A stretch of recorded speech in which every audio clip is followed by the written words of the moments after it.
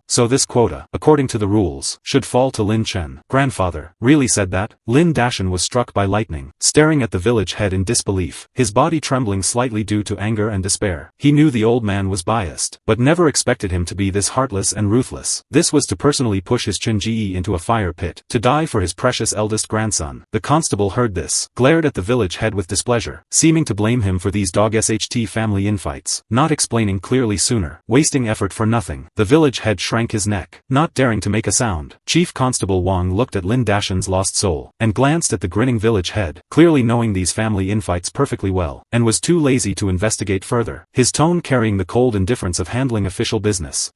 If there is an official academy enrollment certificate, it can indeed be exempted, but the quota is set. It must come from your Lin family. As for who goes in the end, you should discuss it clearly yourselves. 3 days later, I will come to town to pick up the person, and expect a clear explanation for the government office. Having said this, he didn't stay any longer, taking the other constable, who had remained silent throughout, turned and left. That cold gaze swept across the village head. The village head shuddered, hurrying forward to bow and lead the way, clearly leading these 2 officials to the Lin family old house, to verify the so-called academy quota and finalize which person from the Lin family would serve. The village head looked at Lin Dashan, opened his mouth, in the end, just sighed, and hurriedly followed. Lin Dashan stood frozen in place, his body uncontrollably trembling slightly. Lu couldn't support herself anymore, sitting on the ground. Lin Chen stood between his parents. He pressed his lips tightly, his fingernails digging deep into his palms, breaking the skin, but he couldn't feel any pain, only a cold flame, burning silently in the depths of his eyes. It seems, everything was calculated. His good grandfather had already calculated every step, first using family righteousness to forcibly seize the academy quota, then using the eldest grandson's future as an excuse to logically pass this death warrant like night watchman service to them, interlocking, leaving no room. Divide the family. Lu Yuru looked up suddenly, her voice filled with anger. Dashan, we must divide the family. Immediately. Right now. Why should our Qinji die for Lin Yaozu? As long as the family is divided, and we establish our own house, the old house's affairs will have nothing to do with us. However, the muscles on Lin Dashan's face twitched. He shook his head slowly, his voice hoarse. No, Yuru, dividing the family now is even more disadvantageous for us. He looked at his wife's confused gaze. Government conscription looks at the household register. Once we are independently divided, we will be a separate household. According to the law, if an independent household has an eligible man, he will almost certainly be conscripted. At that time, when Qinji reaches the age next year, there will be no turning back. He will definitely definitely have to be a night watchman. He took a deep breath, continuing, and now, we are still under the Lin family's total household. The big family has many people, many men, although someone must go every year, but specifically who goes. There is still room for negotiation within the family. This is probably exactly why grandfather dares to pinch us like this. He calculated that for the sake of Chen Ji's glimmer of survival, we dare not, and cannot divide the family now. Lu Yuru heard this and staggered. This is a Yang strategy, overt scheme. The old man is using this household registration and service law, like an invisible chain, tightening around their hands and feet. Sure enough, he is old and cunning. This family must be divided. Lin Chen's voice sounded. It wasn't loud, even carrying his usual trace of weak air, but in this deathly silent small courtyard, it was clear enough. Lin Dashan and Lu Yuru looked at their son in astonishment, only to see Lin Chen slightly lowering his head, that posture still looking so gentle, even somewhat timid, completely inconsistent with the earth-shattering words he just uttered. He lifted his eyes, his voice also soft. Dad, Mom, think about it. With the household registered under the old house, we are like puppets on strings. This time it was the recommendation letter. Next time, with a single word from grandfather, he can take away what you risked your life to exchange for. We don't even have room to say no. He paused, his tone carrying a bit of cautious confusion. But if the family is divided, and we establish our own household, although the burden is heavier, at least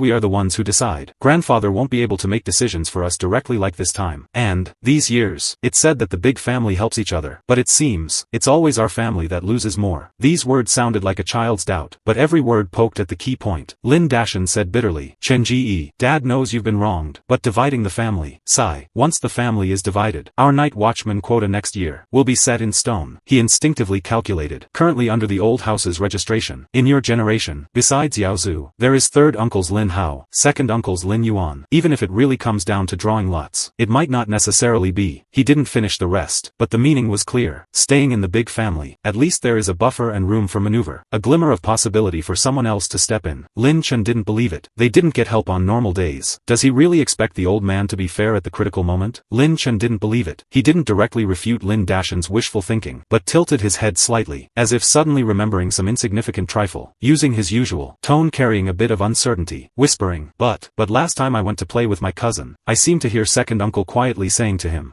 grandfather had already guaranteed that he would absolutely not have to go be a night watchman. He paused, his brows knitted slightly, as if trying hard to recall, adding another sentence, grandfather usually has good food, and good toys, and always gives them to cousin first. These words seemed like a child's unintentional remark, an inadvertently revealed secret, and Lin Dashan, upon hearing this, felt his heart twist violently, not doubting its truthfulness at all. In his heart, his Chen Ji had always been an honest child, soft-natured, not saying much, never gossiping, and even more impossible to fabricate such a lie. Since his son said so, it must have been heard correctly. Grandfather had actually privately given other branches a reassurance, and only pushed his, Lin Dashan's, son, out to be the sacrifice. So the so-called family big picture, the so-called, no other way, was all bullshit. This was clearly planned long ago. To him to death. Lu Yuru was shaking all over with anger. Biased to this extent, what kind of affection was left? Lin Chen watched his parents' changed faces. Knowing the words had worked, he said nothing more, just lowered his head slowly, soft hair covering his brows, leaving a thin, helpless, and aggrieved back. Lin Dashan looked at his son like this, no hesitation left in his eyes, thinking of how many grievances Chen Ji must have suffered in places he couldn't see. He said firmly, divide, then divide the family. He seemed to want to spit out all the frustration in his chest, saying heavily, as for next year's matters, we'll talk about them next year. Hearing this, Lin Chen breathed a long sigh of relief. However, soon Lin Chen lifted his head, his eyes clear yet unusually firm as he looked at his parents, uttering 3 words, I want to practice martial arts. Practice martial arts? Lin Dashan and Lu Yuru almost lost their voices simultaneously, staring, looking at their son in disbelief. Practice martial arts? This was completely beyond their expectations. Lin Chen nodded, eyes burning as he looked at Lin Dashan. Today's matter, he understood it clearly. If he was a martial artist, would grandfather still dare to blatantly snatch the quota? Would that shopkeeper Wang still dare to show such contempt for his father? He paused, his gaze sweeping over his parents' shocked faces, continuing, in the end, it is because we are not strong enough. The so-called rules, the so-called family, in the face of true power, are unbearable. The path of study was broken. The rice firm's path might not be smooth either. I don't want to entrust hope to others' rules and charity anymore. I want to master my own power. Lu Yuru heard this. Her face changed suddenly. She wasn't a woman who knew nothing, because she knew a bit. She understood even better the difficulty and danger of practicing martial arts. That was not just sweating and suffering. It required vast resources to pile up. What body-quenching, precious medicines, bone-strengthening salves, meat to replenish blood and energy. The Lin family in the small town was doing okay, but if they wanted to support a martial artist's practice. That little bit of family fortune probably wouldn't even cause a splash. Resources were secondary. The most critical thing was danger. There were examples in town of people who forcibly practiced martial arts to avoid the night watchman service, ultimately exhausting their blood and chi, ending up disabled or even dying on the spot. Chen Ji, do you know what you are saying? Lu's voice was urgent. Chen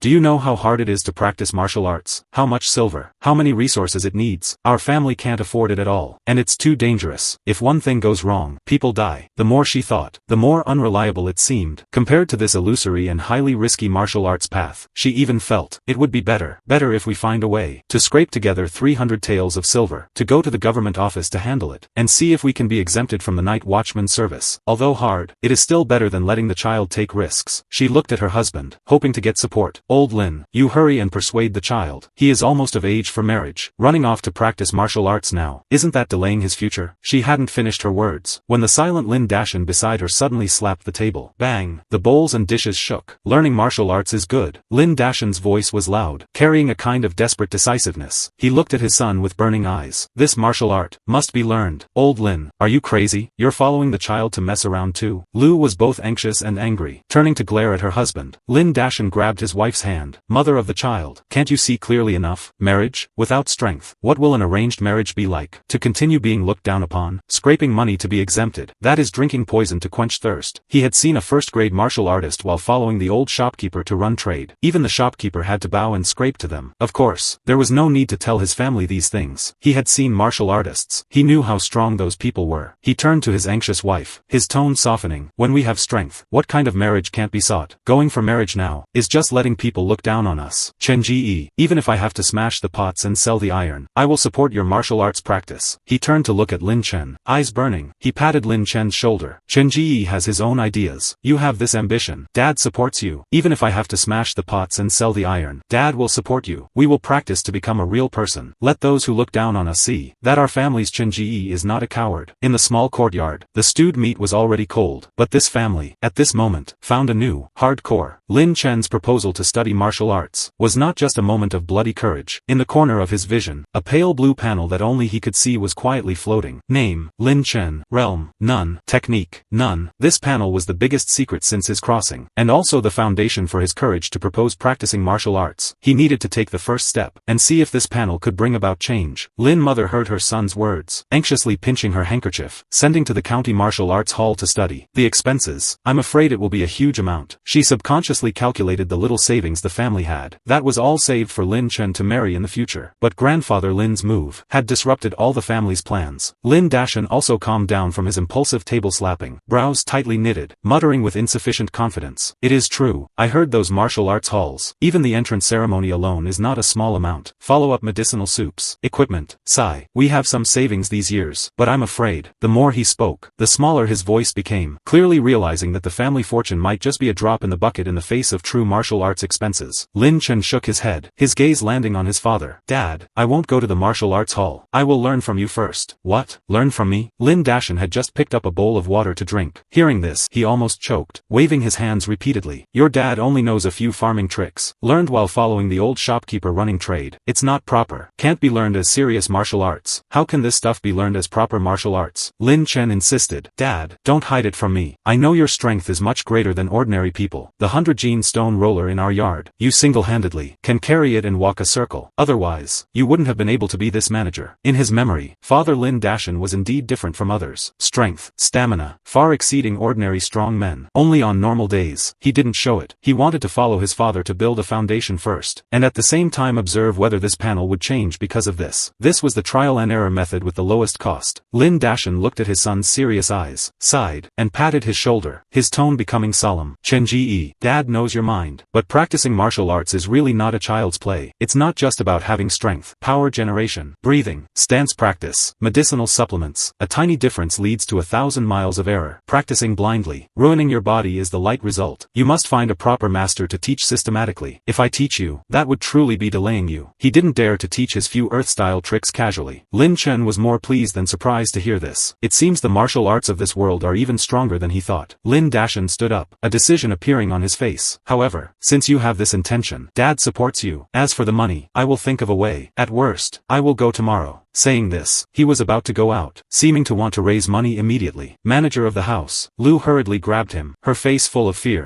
pointing to the sky outside that had completely turned dark. Her voice pressed very low. It's dark. Have you forgotten the rules? Those things are about to come out. Lin Chen's heart moved. Great Xia dynasty. An iron law that everyone knows. Don't go out when it's dark. Lin Dashan's movements stiffened, suddenly looking at the darkening sky, a trace of dread also flashing across his face. He took a deep breath, and no longer mentioned going out now, but strode to the courtyard gate and the main hall door, carefully trimming the 2 windproof oil lamps hanging, and solemnly adding enough night-watching oil to the lamps, ensuring they would shine until dawn. Many people who didn't believe in the evil and wanted to save oil money had vanished without a sound, never seeing the next day's sun. This is also the danger of the outside world in this world. Otherwise, his dad wouldn't have risked his life to make a trade trip, just to dare to imagine changing his son's destiny. This is really betting with his life. Lin Dashan walked back to the main hall, closed the door tightly, inserted the bolt, then said in a low voice, Tomorrow I will think of a way. In the main hall, brightly lit, casting the shadows of the family of 3 on the wall. Outside, the night wind wailed, occasionally carrying some subtle sounds that were difficult to identify. The path of learning martial arts hadn't begun yet. The dangers of this world had already quietly revealed a corner under the night sky. Lin Chen looked at the simple panel in his sight, the longing in his heart becoming even more intense. The night was thick, although there were east and west wing rooms in the house. Lin Chen and his parents huddled in the main hall tonight. Lin Chen slept on the bed inside. Parents lay in their clothes on the board bed outside. Such an arrangement was only to save an oil lamp for night watching. Nothing else. At night, a lamp for night watching oil hanging at the door. Those things would not come in. This is a lesson learned with blood by countless people. At this moment, in the oil lamps hanging under the eaves of the main hall door and the courtyard gate, light yellow oil was quietly burning, emitting a smell of cypress wood mixed with some mineral. This is the night watching oil essential for every household in the Great Xia dynasty. It is said that cypress wood core is the main ingredient, mixed with a small amount of red sun sand and strong animal fat. After being lit, the halo and scent emitted can make those invisible existences in the fog feel disgusted and unwilling to approach. It is the first barrier to protect the home in the dark night. Lin Chen lay inside, silently calculating in his heart. The consumption of this night watching oil almost equaled the daily food ration of an adult. This faint fire and special scent were their only reliance to fight against the dark night and seek peace of mind. Yet it was also so expensive. Outside, mother's voice carried hesitation and a trace of desperation. Dashan, if Qin Ji really wants to learn martial arts, the expenses are too huge. Or else, I will go back to my parents' home tomorrow, find my brother and them, see if I can borrow some. Father Lin Dashan immediately interrupted, his voice dull yet resolute. No, when you married into this family, your family side, I can't let you go back to bow your head again. We still have some savings from these years. I will think of a way to withdraw some from the rice firm, this time opening the Shilin County trade route. The contribution is solid. The owner is not the kind of person who is completely unreasonable. There should be some reward money coming down. Clearly, Lin Chen bringing up martial arts for the whole family. This can be called a desperate gamble. Lin Dashan's voice grew lower as he spoke. The so-called withdraw is probably not easy, and the owner's reward, under the current situation, has also become uncertain. Lin Chen listened quietly to these conversations, his heart as if squeezed by an invisible hand. He buried his face in the thin quilt with the scent of soap, fingernails unconsciously scratching the straw mat underneath. Learning martial arts must succeed, he whispered in his heart. This family can no longer withstand any tossing. The path of study was blocked to death. Father's job was precarious. If there is no hope in martial arts, this family might really. He raised his head, looking out through a piece of coarse paper pasted on the corner of the window. The dim yellow light of the main hall could only illuminate a very small area near the window lattice. Further out was pure darkness, and that which began to diffuse at an unknown time. Gray-white mist. The mist seemed to have life, slowly rolling and flowing outside the small courtyard, swallowing the houses in the distance, and the trees, all engulfed. Within sight, one could only see a few feet in front. Any further was just a blur. As if outside the small courtyard, it had already become a completely strange world, enveloped in thick fog. Outside the mist, one could faintly see many shadows flickering. If it's like this in the yard, wouldn't it be even more dangerous if patrolling outside? This is the world after nightfall. Danger lurks in every inch of invisible mist. Lin Chen looked at the eerie mist. A thought couldn't help but bubble up. A chill rose from the bottom of his heart. I wonder, how did Dad and the others follow the caravan to cross that 100-mile mountain road and walk to Shilin County? Thoughts were chaotic. Lin Chen's consciousness gradually blurred. Just like this, wearing his clothes. In a daze, he fell into a deep sleep. The next day, daylight filtered through the window paper, illuminating the main hall. When Lin Chen woke up, his parents had already gone out. The night-watching oil lamp at the door had also extinguished, leaving only a faint trace of smoky smell. He washed his face with cold water in a wooden basin. The icy sensation dispelled the last last bit of sleepiness. Walking to the table, there sat the breakfast Mrs. Lu left for him. 2 coarse grain steamed buns, still carrying a trace of warmth, plus a small dish of black pickles. The meal was simple, but Lin Chen knew, such days in Green Ox Town could already be considered not bad. This was all thanks to his father Lin Dashan being a manager at the Fengyu rice firm. In this world, being able to stand firm in a rice firm, in itself meant a relatively stable life, and a decent income, not to mention a manager's position, enough to let a family live in the town with more confidence than most. He finished his breakfast silently, estimating the time. Father should have already gone to the rice firm to work, and mother should have also arrived at the embroidery workshop in town, starting a day of needlework. Cleaning up the bowls and chopsticks, Lin Chen stepped out of the courtyard gate. Seeing Lin Chen come out, someone nodded to greet him. The alley in the early morning was already lively. People rushing for a living began a day of busy work. Several half-grown youths of similar age to Lin Chen were gathering at the alley entrance, their faces carrying expressions of either anxiety or anticipation. Sigh. Ran for nothing again yesterday. That restaurant in the county dislikes my ugly looks. Afraid of scaring customers. A skinny, tall youth complained, drawing a burst of mocking laughter. Now finding a proper job is becoming harder and harder. Even carrying bags at the pier requires a recommendation. Stop talking nonsense. Let's go quickly. Get to the county town earlier. Can ask a few more shops. This group of youths urged each other, like a gust of wind, swarming towards the direction outside the town, their figures soon disappearing at the end of the street. Those youths, while passing by him, their gazes would more or less linger on him for a moment. In those looks, there was no everyday familiarity, only undisguised envy. They envied Lin Chen for having a father who was a manager at the rice firm, which meant Lin Chen didn't need to be like them, having to rush around at a young age for a bite to eat, looking at people's expressions, to fight for those jobs that were bitter, tiring, and not necessarily guaranteed. His future, in their eyes, had already been paved by his father's generation, a bright path. However, only Lin Chen himself knew, that seemingly stable reliance was now already tottering in the wind and rain. Just as Lin Chen was about to turn back to the courtyard, a commotion suddenly came from the entrance of an alley not far away, accompanied by a woman's suppressed weeping and the crowd's panicked discussions. Did you hear? The old Lu family is gone. How come? How else? Forgot to add night watching oil to the lamp under the eaves last night. The lamp went out in the second half of the night, and those things took advantage of the gap. The speaker's voice was pressed very low, carrying an indescribable fear. Night watching oil. It's it again. Lin Chen's heart froze, instinctively following the scattered crowd to swarm over there. Just arriving at the alley entrance, he smelled a faint, indescribable fishy stench mixed in the air. Several constables dressed in linen clothes, with long swords hanging at their waists, were already standing at the door of that household, each tall, cold-faced, carrying a kind of fierceness that ordinary people didn't have. They clearly had already been there for a while, and were talking about something in low voices. The surrounding crowd kept a distance, not daring to approach, just stretching their necks, their faces intertwined with fear, curiosity, and a trace of numbness. One of the leading constables turned around, his sharp gaze sweeping over the onlookers, his voice loud, carrying an unquestionable majesty, and even more carrying a warning. The government has strictly ordered 3 times. The silver for this night-watching oil cannot be saved. This is a bloody lesson. All of you, open your eyes wide. Check the lamp oil before dark. Don't treat your own lives as a joke. No one dared to refute, because the bloody example was placed right before their eyes. This is the few this month. The third, right? The one in West Street the day before yesterday seems to be too tragic. The constables clearly were used to such scenes, did not say much, soon lifting the body simply wrapped in a straw mat out of the room. Their movements were skillful, clearly not the first time dealing with this. Lin Chen stood in the crowd. He stood on tiptoe, his vision crossing the constable's shoulders, barely able to see a puddle of blackened, congealed filth on the floor inside the room. Through the gaps in the straw mat, an ashen-gray hand filled with eerie dark spots was faintly revealed, as if it had been drained dry. His stomach churned, and he suddenly looked away. The constables clearly didn't intend to stay long, and certainly wouldn't have any detailed investigation. To them, this kind of death that clearly violated the night curfew rules was almost an inevitable result. Just need to confirm, collect the body, warn others. The procedure is considered complete. They lifted that roll of straw mat, parting the crowd, and soon disappeared at the other end of the alley. No one truly knew what exactly was hidden in the thick fog at night, because everyone who had seen it with their own eyes, and encountered it themselves, all died. Lin Chen wobbled back home, closed the courtyard gate, back against the cold wooden door panel, only then feeling that the faint smell of blood and fear lingering at the tip of his nose were slightly isolated. His mind was like tangled hemp. This world was far more dangerous and cruel than what he saw and thought about on ordinary days. A living person just vanished like that. He forced himself to calm down, and started to cook. At noon, Lin Chen steamed a pot of brown rice, and stir-fried a dish of green vegetables he grew in the yard, silently waiting for his parents to return. The rice firm and embroidery workshop in town didn't provide meals, leaving a short break at noon, for everyone to go home to eat. Before long, the courtyard gate was pushed open. Lin Dashan walked in with a dark face. He saw Lin Chen busy in the kitchen, the gloom on his face slightly gathered. gathered, squeezing out a reluctant smile. But the heaviness between his brows wouldn't go away. Immediately after, Mrs. Lu also hurried back, with sweat on her forehead. As soon as she entered the door, even before she could wipe her sweat, she grabbed Lin Dashan's arm, her voice carrying irrepressible panic. "Dashan, I heard rumors at the embroidery workshop, saying the old Lu family incident. Isn't that simple? What exactly happened?" Lin Dashan signaled her to be quiet, pulling her and Lin Chen to sit at the table in the main hall. He himself took a large gulp of cold water first, only then lowering his voice, his face grave. "In the morning, Wang Lizi came to buy rice. He lives close to the old Lu family," he said. "When he came out to pee at the break of dawn this morning, he clearly saw the night-watching oil lamp at the old Lu family's window, still burning." These words were like a thunderbolt, exploding by Lin Chen and Mrs. Lu's ears. The lamp was still burning? Mrs. Lu's voice changed tone instantly. The color drained from her face. "They said it was real. That night-watching oil is useless. This night-watching oil comes from the government. If it's useless, the problem inside is huge." Lin Dashan shook his head heavily, his eyes filled with confusion, and a trace of uneasiness. "Who knows? Maybe there was a problem with the quality of the lamp oil. Maybe it was for other reasons. But I feel this is not simple." He paused, his voice even lower. "I also heard a few households in town who have connections in the county, like Butcher Zhang in East Street, and the Li wealthy family at the West End, are already quietly packing up their valuables, preparing to move into the city." He sighed. "The county town has high city walls, has more constables and night watchmen patrolling the streets day and night. In any case, it's safer than our small town." Those who could move into the county town were all the local gentry and wealthy households with face in town. Families like Lin Dashan's, seemingly decent, but actually shallow in foundation, had absolutely no financial strength or pathway. Lin Dashan looked at Mrs. Lu, hesitated for a moment, but still opened his mouth. "Mother of the child, how about you take Chen Ji and go to your brother's place in the city to stay for a few days first, to avoid the wind and tide?" Mrs. Lu immediately asked back. "And you?" Lin Dashan was silent. He couldn't leave. He was the manager of the Fengia rice firm in town. This identity was the foundation for their family's livelihood, and also the main source of income at present. If he left, this home would truly collapse. Looking at her husband's silence, Mrs. Lu understood his choice. She gritted her teeth. "No, I can't leave you alone. Or else, just let Chen Ji go alone to his uncle's place to stay for a few days. The child is still young." At this time, Mrs. Lu seemed to remember something, and asked urgently, "Right, about the rice firm. Has your reward for this contribution come down yet?" Mentioning this, Lin Dashan's face became even uglier. His lips moved, but no words came out. Mrs. Lu's heart sank. "Hasn't it come down yet? You almost lost your life for the rice firm. How can they?" Lin Dashan interrupted her, his tone carrying a kind of persistence. "It will come down. The owner is not the kind of person who would deduct rewards. Maybe there were too many people to reward this time, and it was a bit slow. Wait a bit longer. Wait a bit longer." Lin Chen stood by, listening with his brows tightly locked. He clearly felt, ever since his father returned seriously injured from Shilin County, everything in the rice firm, together with the stability of this small town, seemed to have quietly changed flavor. Lin Dashan lifted his head suddenly, looking at his wife and son, his tone decisive. "Beyond doubt. Can't wait anymore. Tomorrow morning, I will take Chen Ji to the county town, to apprentice and learn martial arts." Mother Lin, Mrs. Lu, was taken aback. "Tomorrow? So urgent?" Lin Dashan nodded heavily. "You also saw the situation in town. The old Lu family incident is eerie. Who knows what other messes will happen later. Chen Ji's future cannot be delayed. Our home also cannot afford to wait." He paused, a look that could be considered good news appearing on his face. "I went to find old shopkeeper Lu this morning. Although he has retired, his face still has value. He has some old friendship with a martial arts hall master in the county town, and wrote a recommendation letter himself." Saying this, he solemnly took an envelope sealed with fire lacquer from his bosom, and placed it on the table. "With this letter from the old shopkeeper, the threshold for Chen Ji to enter the martial arts hall should be lowered quite a bit. At least, can get a proper chance for a trial." Mrs. Lu looked at that letter, thinking of the various eerie and dangerous things in town recently. That bit of hesitation was instantly overwhelmed by greater worry. She took a deep breath, and also made up her mind. "Fine, this is also good. Leaving this place of right and wrong early, going to learn skills, is always better than staying in town and being worried." Lin Chen stood by, looking at that letter carrying hope in his father's hand, for a moment feeling a bit dazed. At this time yesterday, he was still angry and unreconciled about the academy quota being snatched, worried about his father's situation. Overnight, father had unexpectedly arranged everything in a swift and decisive manner, paving a completely different, and even more difficult road for him. All of this came so fast that it caught him off guard, but also seemed to have split a light in the darkness. "Dad." Lin Chen opened his mouth, 1,000 words blocked in his chest, finally only turned into a heavy nod. "I will definitely learn well." Lin Dashan looked at his son, patting his shoulder forcefully, his eyes complex, carrying anticipation, carrying worry. "After going to the martial arts hall, practice well. Don't be afraid of hardship. As for the family, Dad is here." Lin Chen looked at his parents. parents, who were pretending to be calm. The unease in his heart grew stronger. He hesitated for a moment, but still spoke. Dad, Mom, or else, you guys also go to the city. Given the situation in town, I always feel. Before he finished speaking, Lin Dashan waved his large hand, pretending to be relaxed and patted his head, laughing and scolding. Stinky boy, your wings aren't hard yet, and you start worrying about your parents. Don't worry, your dad has been rolling in this Green Ox town for so many years. What storm and waves have I not seen? I know the importance. That smile carried his usual thickness, but also carried a trace of undeniable exhaustion. Lin Chen looked at the expression of his father, deliberately relaxing, but hiding exhaustion and worry in the depths of his eyes, and seeing his mother silently lowering her head on the side, her fingers unconsciously twisting the corner of her clothes. He understood instantly. Being able to send him to the county martial arts hall at this critical moment, probably already exhausted most of the family's savings and connections. Asking his parents to move to the county town where the cost of living was higher. With their current family situation, they were fundamentally unable to afford it. Just as they picked up their rice bowls, the courtyard gate was pushed open unceremoniously, making a harsh creaking sound of friction. Oh my, everyone is here, eating. Accompanying this hypocritical greeting, Uncle Lin Dahai and Aunt Wang walked in one after another, wearing that kind of smile as if nothing had happened, and even carrying a bit of condescension. Mrs. Lu slammed her chopsticks down, her face turning to ice instantly. What are you here for? For these two culprits who snatched her son's future. She didn't have any good expressions. Aunt Wang, seeming not to hear the hostility in the words, kept smiling on her own, her gaze sweeping over the simple food on the table, a trace of imperceptible disdain flashing in her eyes. Then looking at Lin Dashan, who kept his face dark and didn't speak. Oh my, fourth sister-in-law, what are you doing? We are all family. We are here this time. Isn't it for the child's future? She raised her volume, as if to announce some great happy event. Our Yaozu is about to go to the county academy to study. This is a great joyous event to bring honor to the family. It is the hope of our entire Lin family. His second uncle, third uncle know, and are all very happy, specially supporting some silver, to help Yaozu study with peace of mind. Her purpose was already nakedly laid on the table. Money. Mrs. Lu laughed out of extreme anger, the corner of her mouth pulling into a cold arc. Sarcastic. Oh my, grandfather is really capable of reaching the sky. The recommendation letter, wasn't it torn in public? Even this can stuff the eldest grandson into the academy. For this eldest grandson, he really is good to the point of heart and lungs. Lin Dahai was pricked by these words that praised on the surface but criticized in reality, his face turning unnatural, but he soon straightened his back, looking at Lin Dashan, his tone carrying a sense of taking it for granted, and even a posture as if giving a favor. Fourth brother. Look, older brothers have already indicated. Now it's just your family. Yaozu has made something of himself. Our Lin family has face. Isn't your family also sharing the glory? He was convinced. Fourth brother wouldn't dare not give. This wasn't just a matter of money, but a step given by the family, and an implication to reincorporate their branch into the big picture. Giving less wouldn't work. Get out. Mrs. Lu couldn't hold back anymore, suddenly stood up, pointing at the courtyard gate, her voice trembling with anger. You still have the face to come and ask for money? Get out. Lin Dahai, however, completely ignored Mrs. Lu's reprimand, his gaze always locked on Lin Dashan, seeing him silent throughout, thinking he was still hesitant. Fourth brother, your family, is everything decided by women now? You, the head of the house, can't even make this small decision? He always believed this fourth brother was soft-hearted and would eventually compromise. However, this time, he miscalculated. Just at this critical moment, Lin Chen suddenly raised his face, showing Lin Dahai and Aunt Wang a flawless, even carrying a bit of timid and obedient smile, crying out crisply, Uncle, Auntie, hello. His appearance, in the eyes of Lin Dahai and Aunt Wang, confirmed the impression that this child was cowardly and incompetent, which was also their and grandfather's consistent view of Lin Chen all along. However, after Lin Chen finished calling out, his gaze immediately turned to his father, Lin Dashan, hiding a trace of imperceptible worry. He was afraid that Lin Dashan would be seduced again by this so-called family righteousness, and the elder brother as father heir, choosing to retreat and bow his head again. Just at this moment, Lin Dashan seemed to sense something, suddenly turning his head, right on target, meeting his son's gaze implying worry. This look made Lin Dashan's heart, as if hit by a heavy hammer. It turned out that in his wife and son's hearts, his past tolerance actually made them have so little sense of security. To this point, they were still worried that he would compromise. His eyes sharpened. Lin Dahai, I said yesterday, our family has already left the Lin family. Your Lin Yaozu, whether dead or alive, has nothing to do with us. Now, please get out. The expression on Lin Dahai's face froze instantly, turning from astonishment to disbelief, becoming ashamed, angry, and iron blue. He came with good intentions to repair the relationship. This fourth brother was so grudge-holding. He pointed at Lin Dashan, his finger trembling. You, very good. Lin Dashan, you are very good. Don't regret it. Lin Dashan turned, looking at his wife and son who hadn't fully recovered from the conflict just now, couldn't help but feel a bit stifled, and a bit amused. Why, in your eyes, is I, Lin Dashan, that unreliable? Mother Lin froze for a moment, turned her head away, didn't speak, but her hand tightly twisting the corner of her clothes loosened slightly. quietly. Lin Chen also lowered his head, but a long sigh of relief in his heart. Lin Dashan looked at his wife and son's reactions, as if talking to himself, and as if stating his position to his family.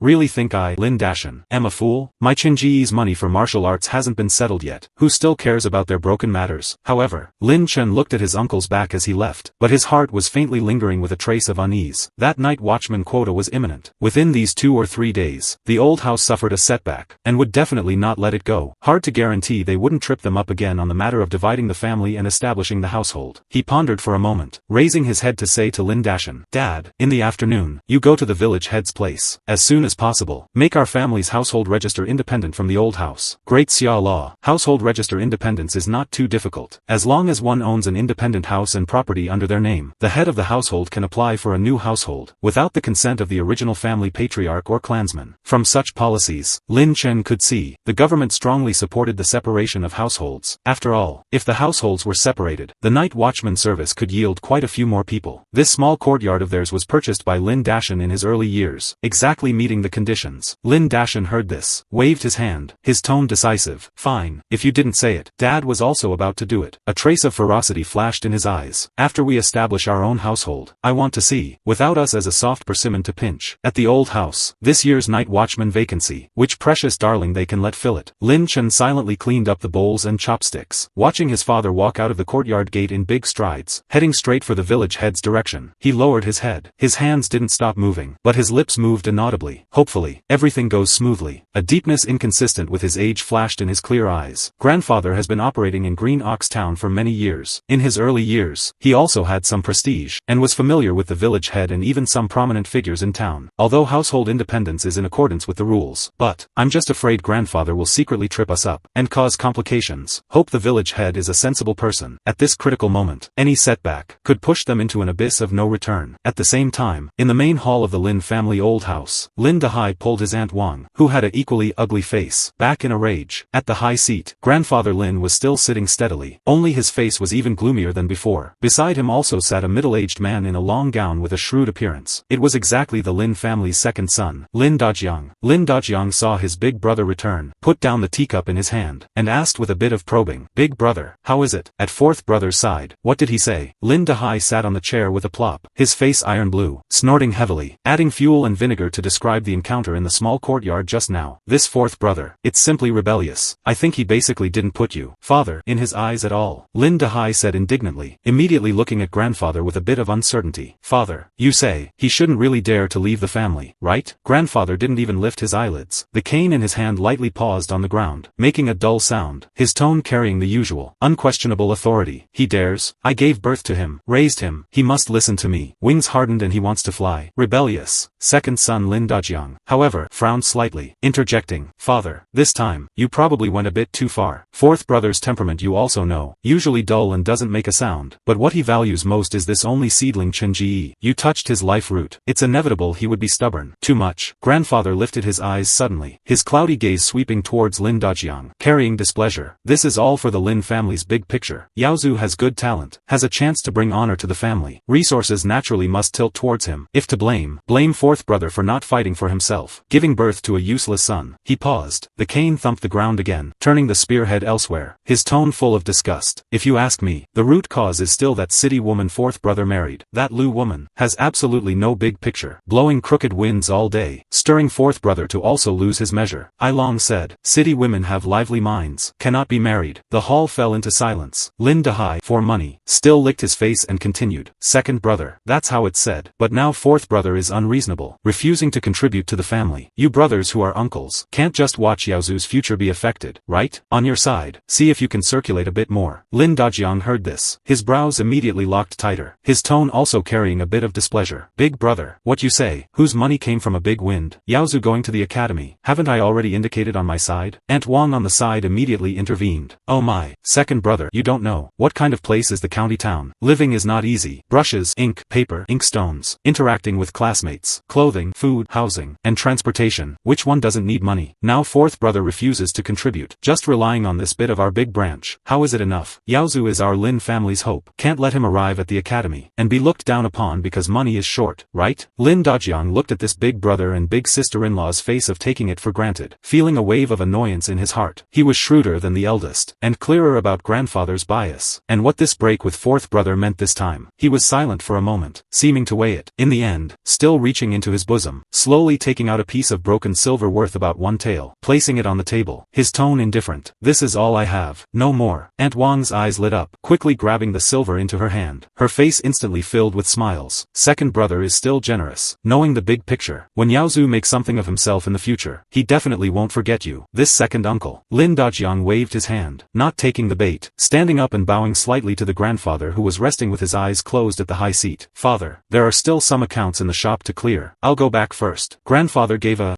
from his nose, didn't open his eyes. Lin Dajiang turned and left the main hall of the old house, walking into the courtyard, looking back at the hall that was still lit, couldn't help but sigh in a low voice, shaking his head, muttering in a voice only he could hear, "This family will dissipate sooner or later." Lin Dajiang went out of the old house gate, blown by the cold wind. His mind cleared a bit, just now distracted by the big brother Lin Dehai asking for money, almost forgot the real matter he turned back for. He stomped his feet, turned around, and stepped into that smoke-filled main hall again. Grandfather was still resting his eyes. Lin Dehai and his wife were also still there. Lin Dajiang cleared his throat, his face stacking up a bit of solemnity, looking at the grandfather at the high seat. "Father, just now I hadn't finished speaking. This time, what exactly is the arrangement for the night watchman quota for our family? Must be decided early, so the children can have a bottom line in their hearts." Lin Dehai looked at his nose at his heart, as if it had nothing to do with him. His family's Yaozu would soon be an academy student, naturally resting easy. Grandfather's cloudy old eyes opened a slit slightly, didn't make a sound. Lin Dajiang had to continue, his tone carrying a firmness that didn't allow for negotiation. "Father, you also know, that night watchman is a bitter job with one's head tied to the waist belt. It's sending people to the death road. My Yuan Ji certainly cannot go." He straightened his back, carrying a bit of pride for his own child. Yuan Ji is now an accountant at the oil shop in town. The owner praises him for being smart. He has hoped to be a manager in the future. Cannot be folded here. The accountant at the town oil shop, indeed, was a decent and promising job, far better than digging food from the ground. Grandfather heard this, nodded slightly, made a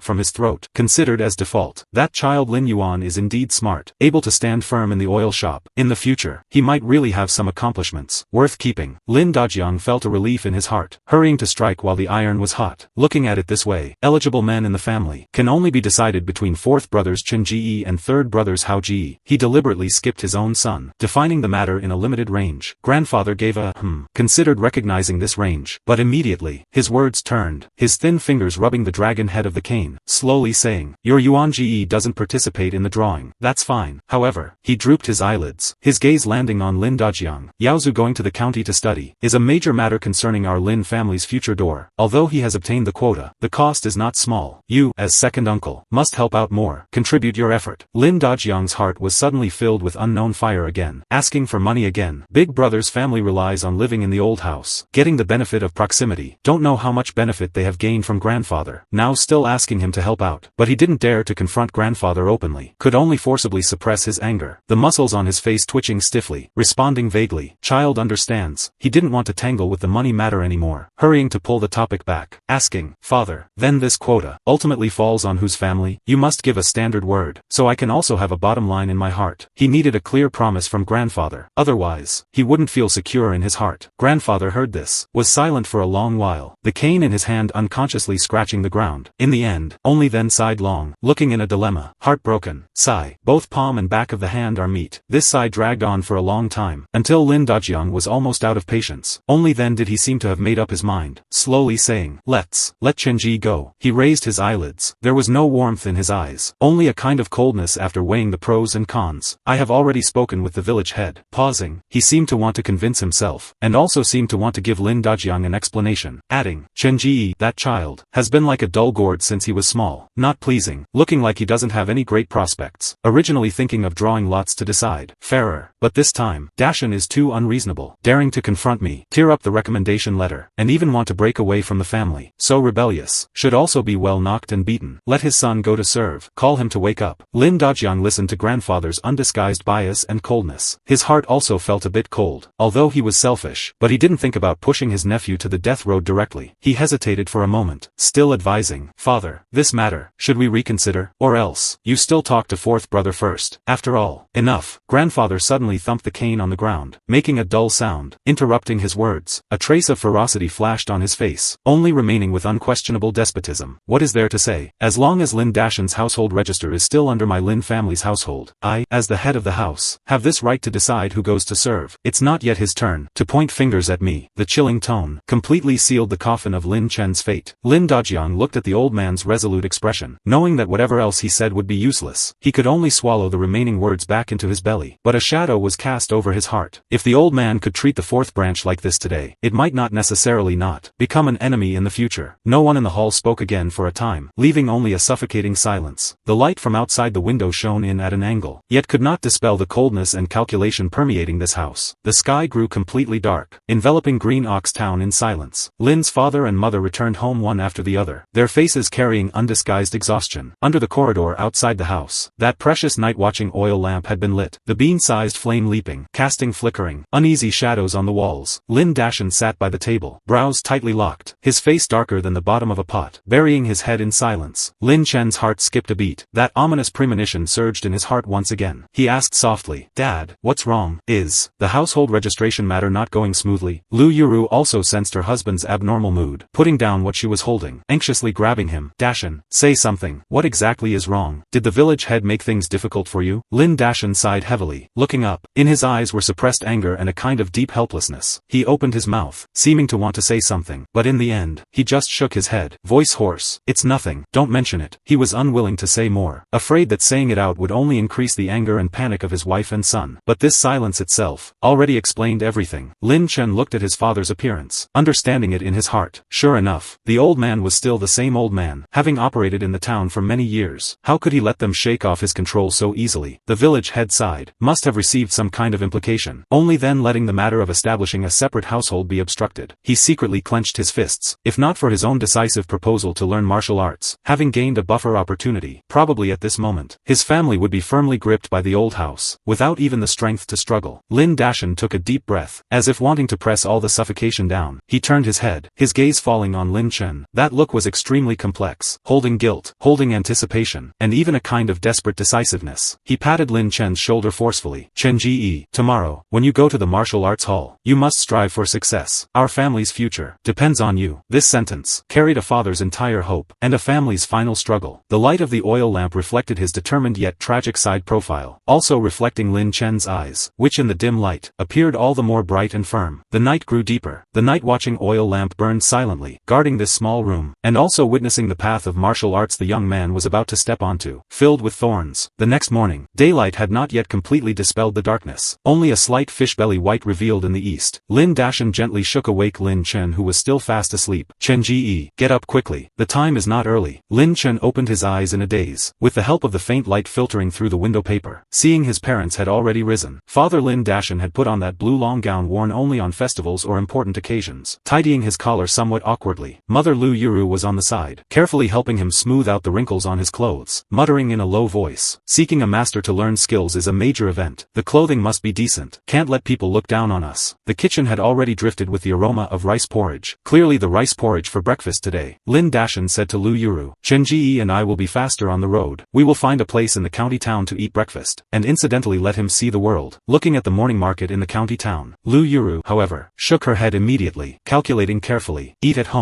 home before you go. Chen Ji, if Chen Ji is hungry, just fill his stomach in the county town. A bowl of plain noodles in the county town costs several copper coins. It's good to save one person's meal money. Lin Chen heard this dialogue between his parents, his heart filled with mixed flavors, in the end saying nothing. The father and son had a coarse-grained steamed bun that was still warm with pickles, and each drank a large bowl of thin porridge, then prepared to go out. At this time, the thick fog that had covered the town all night had dissipated, the air carrying the moisture and coolness peculiar to the early morning. Lin Dashan did not go directly out of the town, but led Lin Chen to turn into another alley, arriving in front of a house with a low courtyard wall. This was Wang Lizi's home in town. His family kept a gray-haired donkey and a wooden cart, usually relying on traveling back and forth between Green Ox Town and the county town 30 miles away, carrying passengers to earn some hard-earned money. This donkey cart was the main means of transportation for most families in town to go to the county town. A round trip cost 10 copper coins, if relying entirely on 2 feet to walk. This 30-mile rugged dirt road, I'm afraid it wouldn't be reached in half a day, and the soles of the feet would also have to be worn into blisters. Wang's gate had already gathered 4 or 5 people. There were old men carrying mountain goods, and women carrying baskets. Seeing Lin Dashan come over, those who recognized him greeted him one after another. "Manager Lin, going to the county town so early? Manager Lin, early. There were also two half-grown boys. Seeing Lin Chen, smiling and greeting, Chen Ji, early. Lin Dashan nodded one by one in response. Lin Chen also followed his father obediently, giving people the impression of a shy youth. Not long after, the courtyard gate creaked open. Wang Lizi led his skinny but spirited donkey out, the cart frame covered with some dry grass. He shouted, going to the county town. Get on the cart quickly and sit tight. Everyone heard this, one after another helping put items on the cart, then climbing onto the simple wooden cart in turn. Lin Dashan protected Lin Chen to sit tight, himself sitting on the side of the cart shaft. The donkey snorted, under Wang Lizi's driving, wobbling towards outside the town, heading towards the direction of the county town. The donkey cart wobbled on the slightly bumpy dirt road, the cool breeze of early morning brushing their faces. The chatter of the people on the cart slowly opened up. A middle-aged man wearing a short jacket, looking somewhat knowledgeable, took the lead in starting the conversation. If you ask me, our Green Ox town has a name that is not simple. It has a great background. Oh, what background? Tell us quickly. Nearby, someone was immediately hooked. The man saw he had attracted everyone's attention, deliberately making a mystery, lowering his voice. Our town is named Green Ox. Do you all know where these two words came from? It wasn't just picked blindly. He paused, sweeping a circle, only then mysteriously saying, legend has it, it relates to a remarkable big figure. It is the Green Ox, under the seat of that Martial Saint Lord. Martial Saint? Someone was confused. What kind of figure is the Martial Saint? Bigger than the county magistrate? The man heard this, his face revealing a bit of disdain, and also a bit of pride. The county magistrate? Ha! In front of the Martial Saint Lord. What is the county magistrate? The Martial Saint is a divine figure who can fly to heaven and escape the earth, move mountains and fill seas. I heard that with one finger. He could flatten a mountain. Whoa! A gasp sounded on the cart, clearly stunned by this exaggerated description. But there were also those who were unconvinced. How do you know these? Talking as if you've actually seen it. The man stiffened his neck, defending. I was in the county town a few days ago, happened to pass by Qinglin Academy, heard the headmaster inside lecturing the students, speaking it himself. How could that be fake? As he spoke, seeming to increase persuasiveness, his gaze turned to Lin Dashan, who had been listening silently, and had quite a reputation in town. Manager Lin, you are knowledgeable. You say, is there such a saying? The gazes of the few people on the cart instantly focused on Lin Dashan, as if waiting for him, this rice firm manager, to judge the authenticity of this rumor. Lin Dashan didn't want to ruin everyone's fun, so he gave a huh. Since it is what the academy headmaster said, it certainly cannot be wrong. Just listen to it as a story. Listen as a story. Everyone saw Lin Dashan didn't deny it, so they surrounded the man again. The carriage for a moment was filled with sighs and yearning. Lin Chen sat beside his father, silently listening to these words. In his mind appeared some tattered classics he had flipped through in the rice firm's miscellaneous library, on which there were indeed sporadic descriptions of the supreme realm of martial arts, fist-breaking rivers and mountains, depicted like a myth. Martial Saint, is the existence standing at that peak of martial arts, only, true or false? Who knows? Those records were too ethereal, far less real than this wobbling donkey cart, and the people rushing for a living. In this great Xia dynasty, there are only two channels for upward mobility: study, or practice martial arts. As the saying goes, learning leads to officialdom, entering the imperial court through the imperial examination, and those who have achieved success in martial arts can also participate in the martial arts examination, striving for official title, bringing honor to ancestors. These are the two most promising paths that ordinary people can come into contact with. The donkey cart wobbled on the dirt road. Wang Lizi, who drove the cart, was clearly talkative, from time to time also interjecting a few words, or teasing a familiar passenger, drawing a burst of laughter in the carriage. The atmosphere was lively, dispelling the chill of early morning and the monotony of the journey. Just like this, bumping all the way, until the sun rose high, the sunlight becoming a bit scorching, the donkey cart finally arrived at its destination slowly. Wang Lizi drove the cart to an open space on the side of the road outside the city wall, stopped the donkey, shouted, everyone, the county town is here, pack up and get off. The passengers moved their legs that were numb from sitting, picked up their respective luggage and goods, getting off one after another. Wang Lizi reminded loudly again, remember, when the sun begins to slant to the west, return to this place and wait. I don't wait for people, missing the time. You will have to find your own way to travel the night road. This didn't need him to say more. Everyone in their hearts was as clear as a mirror. Once unable to return to town before dark, that night mist and the things lurking within were truly life-threatening. No one dared to treat their own life as a joke. After the instructions were completed, Wang Lizi led the donkey cart, following the flow of people, heading towards that tall city gate hole. The other passengers also dispersed, some heading towards the wharf or where shops gathered, hoping to find some odd jobs. Lin Chen followed his father Lin Dashan, standing outside the city gate, involuntarily looking up. In front were mottled and thick city walls, built from huge green-gray stone strips. Although only a county town, but this city wall also gave people a solid, majestic sense of oppression. Above the city wall, one could faintly see the figures of patrolling soldiers walking, the city gate wide open. On both sides stood 4 soldiers standing with swords. They wore unified uniforms, their their frames clearly larger and bullier than the constables in town, eyes sharp, scanning the flow of people, naturally having a kind of solemn majesty, clearly deterring those with malicious intent. This is Qinglin County Town. Compared to Green Ox Town, here appears to have stricter order, and even more powerful. Lin Dashan pulled his distracted son, whispering, "Follow me closely, don't look around." The father and son followed the flow of people, stepping into that deep city gate hole, as if leading to another world. Once entering the city gate, the scene was completely different from Green Ox Town. The street was clearly much more spacious, enough to accommodate 2 horse-drawn carriages side by side. The road paved with bluestone slabs polished to be smooth, shops lining both sides, banners fluttering in the wind, sellers of miscellaneous goods, liquor, cloth, everything one expects to find, hawking sounds, shouting sounds, bargaining sounds rising and falling, flow of people like weaving, rubbing shoulders, appearing exceptionally prosperous and lively. Lin Chen nodded secretly. The commerce of this county town is clearly far more developed than in town. Chen Ji, hungry, right? Lin Dashan tilted his head and asked. Having walked for half a day, a steamed bun had long been digested. Lin Chen nodded honestly. Lin Dashan's gaze swept over the street side, soon finding a plain noodle stall with a cloth canopy. The stall owner was a middle-aged man wearing a greasy apron. Beside the stall were a few low tables and stools, already having 2 or 3 guests looking like porters burying their heads in slurping noodles. On the stove, a large pot boiling with milky white noodle soup, steaming, aroma overflowing. Customer, eat what? The stall owner saw a guest coming, greeting enthusiastically. 2 bowls of plain noodles. Please be quick. Lin Dashan led Lin Chen to sit at an empty table. Alright, 2 bowls of plain noodles. Ready soon. The stall owner nimbly grabbed noodles into the pot, and raised his voice. Plain noodles 10 copper coins a bowl. If adding a spoonful of meat sauce, just need to add 5 more copper coins. Lin Dashan heard this, looked at his son next to him who was curious about everything, hesitated for a moment, but still said to the stall owner, a bowl of plain noodles, a bowl, add meat sauce. Alright. While waiting for the plain noodles, Lin Chen's ears heard the stall owner's quotation, his heart secretly tongue-clucking. A bowl of plain noodles costs 10 copper coins. Adding a spoonful of meat sauce actually also takes 5 copper coins. He calculated quickly in his heart. He had heard from his father. Strong laborers selling their strength at the county town wharf, working hard for a month, subtracting rainy days with no work. Getting into their hands is only about 300 copper coins. Like the rice firm where his father is, worker treatment is considered very good in town. Monthly money is also only about 350 copper coins. This bowl of noodles takes 10 copper coins. Eating the cheapest plain noodles for 3 meals a day. In a month, just the meal money costs nearly 900 copper coins. This is already an expenditure approaching 1 tael of silver. This doesn't include accommodation, clothing and other expenses. No wonder many people have jobs in the county town, but live in Green Ox Town. The county town is big. Living is not easy. Lin Chen only now had a real realization. This high price clearly has already seriously divorced from the income of ordinary civilians. A strong-bodied man, if there is no excellent craft or stable job, just relying on selling strength. In the county town, I am afraid even supporting oneself is difficult, not to mention starting a family, raising children. This is an increasingly unfriendly world for the bottom level. Ordinary people wanting to stand firm here, climbing up, except for risking their lives. It seems there is no other way. He watched his father carefully count out 25 copper coins from the purse when paying. The purse looked like it had withered quite a bit, thinking of his mother saying before that she wanted to use the savings for him to marry a wife, and that his father might have also borrowed money from the old shopkeeper. Lin Chen's heart was even heavier. Not long after, 2 bowls of steaming hot noodles were served. The bowl in front of Lin Chen, covered with a layer of oily and fragrant meat sauce, while the bowl in Lin Dashan's own, was clear soup with only a few green vegetables floating. Eat quickly. Only after eating will you have strength to go to the martial arts hall. Lin Dashan handed the chopsticks to his son, himself lowering his head and eating plain noodles in large mouthfuls. Lin Chen looked at the difference between the bowl in front of his father and his own bowl, his nose slightly sour, said nothing, just picked up chopsticks, silently eating. Now is not the time to be sentimental. Who knows what rules are inside the martial arts hall? He wants to use the best state to meet the challenges of the martial arts hall. The stall owner looked on from the side, smiled, while wiping the table and chatting casually. The two look like new faces. Are here in the county town on business? Hearing the customer say they were going to the martial arts hall, Lin Dashan swallowed the noodles in his mouth, nodding, yes, taking the lad to see the Iron Blade Martial Arts Hall. Iron Blade Martial Arts Hall. The stall owner's movements paused, examining Lin Chen a few times. That is a place that counts in our county town, with big rules, and high requirements, but if one can truly learn from it, the future is boundless. He paused, and lowered his voice. It is just that the cost of seeking a master to learn skills is not small. Lin Dashan's eyes dimmed, nodding. Many thanks for the boss's reminder. We know. The few men eating noodles nearby heard the words Martial Arts Hall Learning Skills, couldn't help but examine Lin Dashan and his son a few more times, their eyes carrying some understanding, and also some imperceptible pity. How difficult it is to learn skills in the martial arts hall, costing huge amounts. Looking at the clothing and bearing of this father and son, although stronger than them, but absolutely doesn't look like a wealthy family that can easily support a martial artist. The few exchanged glances, all carrying a bit of unfavorable meaning. At this time, two more guests walked to the noodle stall. These two wore silk robes, wearing jade pendants at their waists, clothing and bearing completely different from the surrounding porters. Peddlers. One of them shouted, "Boss, 2 bowls of noodles, meat sauce, topping, add an egg, add everything." The stall owner heard they were big customers, his face blossoming with laughter, his voice also several degrees louder. "Alright, 2 guests sit for a moment. Soon it will be ready." The two sat at a position not far from Lin Chen and the others, and began to talk in low voices. One said, "Heard about it? In Mo County, the worshipping god sect is becoming more and more fierce. It is said that it has already occupied 2 county towns." The other answered, tone carrying worry, "Isn't it so? The government suppressed it several times but didn't suppress the momentum. I'm afraid this fire of war will soon burn to our side." The former looked around vigilantly again, voice pressed even lower. "I heard from the manager in the mansion. Master Wang in the city has recently been quietly transferring his business to the county town, and a lot of stored grain in the warehouse has also been transported away. Estimate, he wants to find a chance to run away. Noodles are here." 2 luxury version noodle soups piled with meat sauce, toppings, and golden oily fried eggs were served, fragrance hitting the nose. The two immediately stopped talking, picked up chopsticks and started eating noodles, as if nothing had been said just now. But those few short sentences of dialogue just now were like a few stones thrown into the calm lake surface, creating ripples in Lin Chen's heart. Worshipping god sect, warfire, county town. These terms were both strange and carrying a trace of ominous premonition to him. He subconsciously looked at his father, seeing Lin Dashan's hand holding the chopsticks tightening slightly. His brows knitted imperceptibly. Clearly he had also heard that discussion, but soon recovered his calmness. Only the speed of burying his head to eat noodles seemed to have accelerated a bit. "Chen Ji, eat quickly. Don't listen to these. Handling our own affairs is important." Remembering the Shilin County where Lin Dashan went seemed not too far from Mo County, Lin Chen nodded, trying hard to press down those unease. But a greater sense of urgency had already quietly sprouted. He finished the noodles and meat in the bowl in a few bites, drinking the soup until clean. "Dad, I've finished eating." Lin Dashan led Lin Chen, inquiring along the way, crossing more than half of the county town, finally stopping in front of a quite impressive courtyard. This courtyard has blue bricks and high walls. The vermilion gate is much wider than ordinary families. Hanging on the door lintel is a black-based gold-lettered plaque, inscribed with the 4 big words, Iron Blade Martial Arts Hall. The brushwork is vigorous, revealing a sharp aura. Just this land occupation and storefront revealed the extraordinary foundation of the martial arts hall. Standing at the entrance were 2 burly guards, wearing unified short-style training gear, their eyes sharp, temples slightly bulging. Clearly, they were all people who practiced. Seeing Lin Dashan father and son stop and look in front of the door, one of them immediately stepped forward. "Doing what? Martial arts hall is an important place. Idlers are not allowed to linger. Get lost quickly. Lin Dashan is just a manager of a rice firm in town. Dare not be presumptuous." Quickly holding his fists, his posture very low. "This brother, we are here to seek a master to learn skills. Want to request to see Master Chen Zhen. Please make convenience. Help report it." The guard heard this. The sarcasm on his face became stronger, snorting, "Humph, request to see our master? Do you know how many people are lined up to see our master every day? The master is busy with 1,000 tasks. How can he have time to see you people with unknown backgrounds? If every cat and dog is seen, does the master still practice martial arts? Nothing to do. Get lost quickly." Saying this, he shook the jujube stick as thick as a child's arm in his hand. Lin Dashan's forehead sweating. Dare not be slow. Quickly and carefully took out old shopkeeper Lu's letter from his bosom, presenting it with both hands. "Brother, calm your anger. We are not disturbing without reason. This is a personal recommendation letter from shopkeeper Lu of the Fengyu rice firm in the county town. It is shopkeeper Lu who recommended us to come, troubling you to report it. Fengyu rice firm shopkeeper Lu." The sarcasm on the guard's face converged a bit, taking the letter, looking at the fire lacquer at the seal back and forth, feeling a bit suspicious and uncertain. He examined the plainly dressed Lin Dashan, and glanced at Lin Chen standing straight and with clear eyes next to him, hesitated for a moment. In the end, still gave the other guard a look, then left a ruthless word for Lin Dashan. "You'd better not lie to me. Wait." Saying this, he took the letter, pushed open a small door next to it that could only allow one person to enter, and walked in quickly. Lin Dashan and Lin Chen were left outside the door. The other guard hugged his arms, staring at them coldly, the atmosphere suffocating. Time passed bit by bit. The sun gradually became scorching. The anxiety in Lin Dashan's heart was like being roasted on a fire. The expression of the guard guarding the door also became increasingly impatient. Just when Lin Dashan was about to despair, the small door was pushed open again. The guard who entered before walked out. Beside him also following a man about 20 years old, wearing navy blue martial artist training gear. This man's face was tough, his eyes flashing with sharp light, his gait steady, his breath far longer and deeper than the two guards at the door.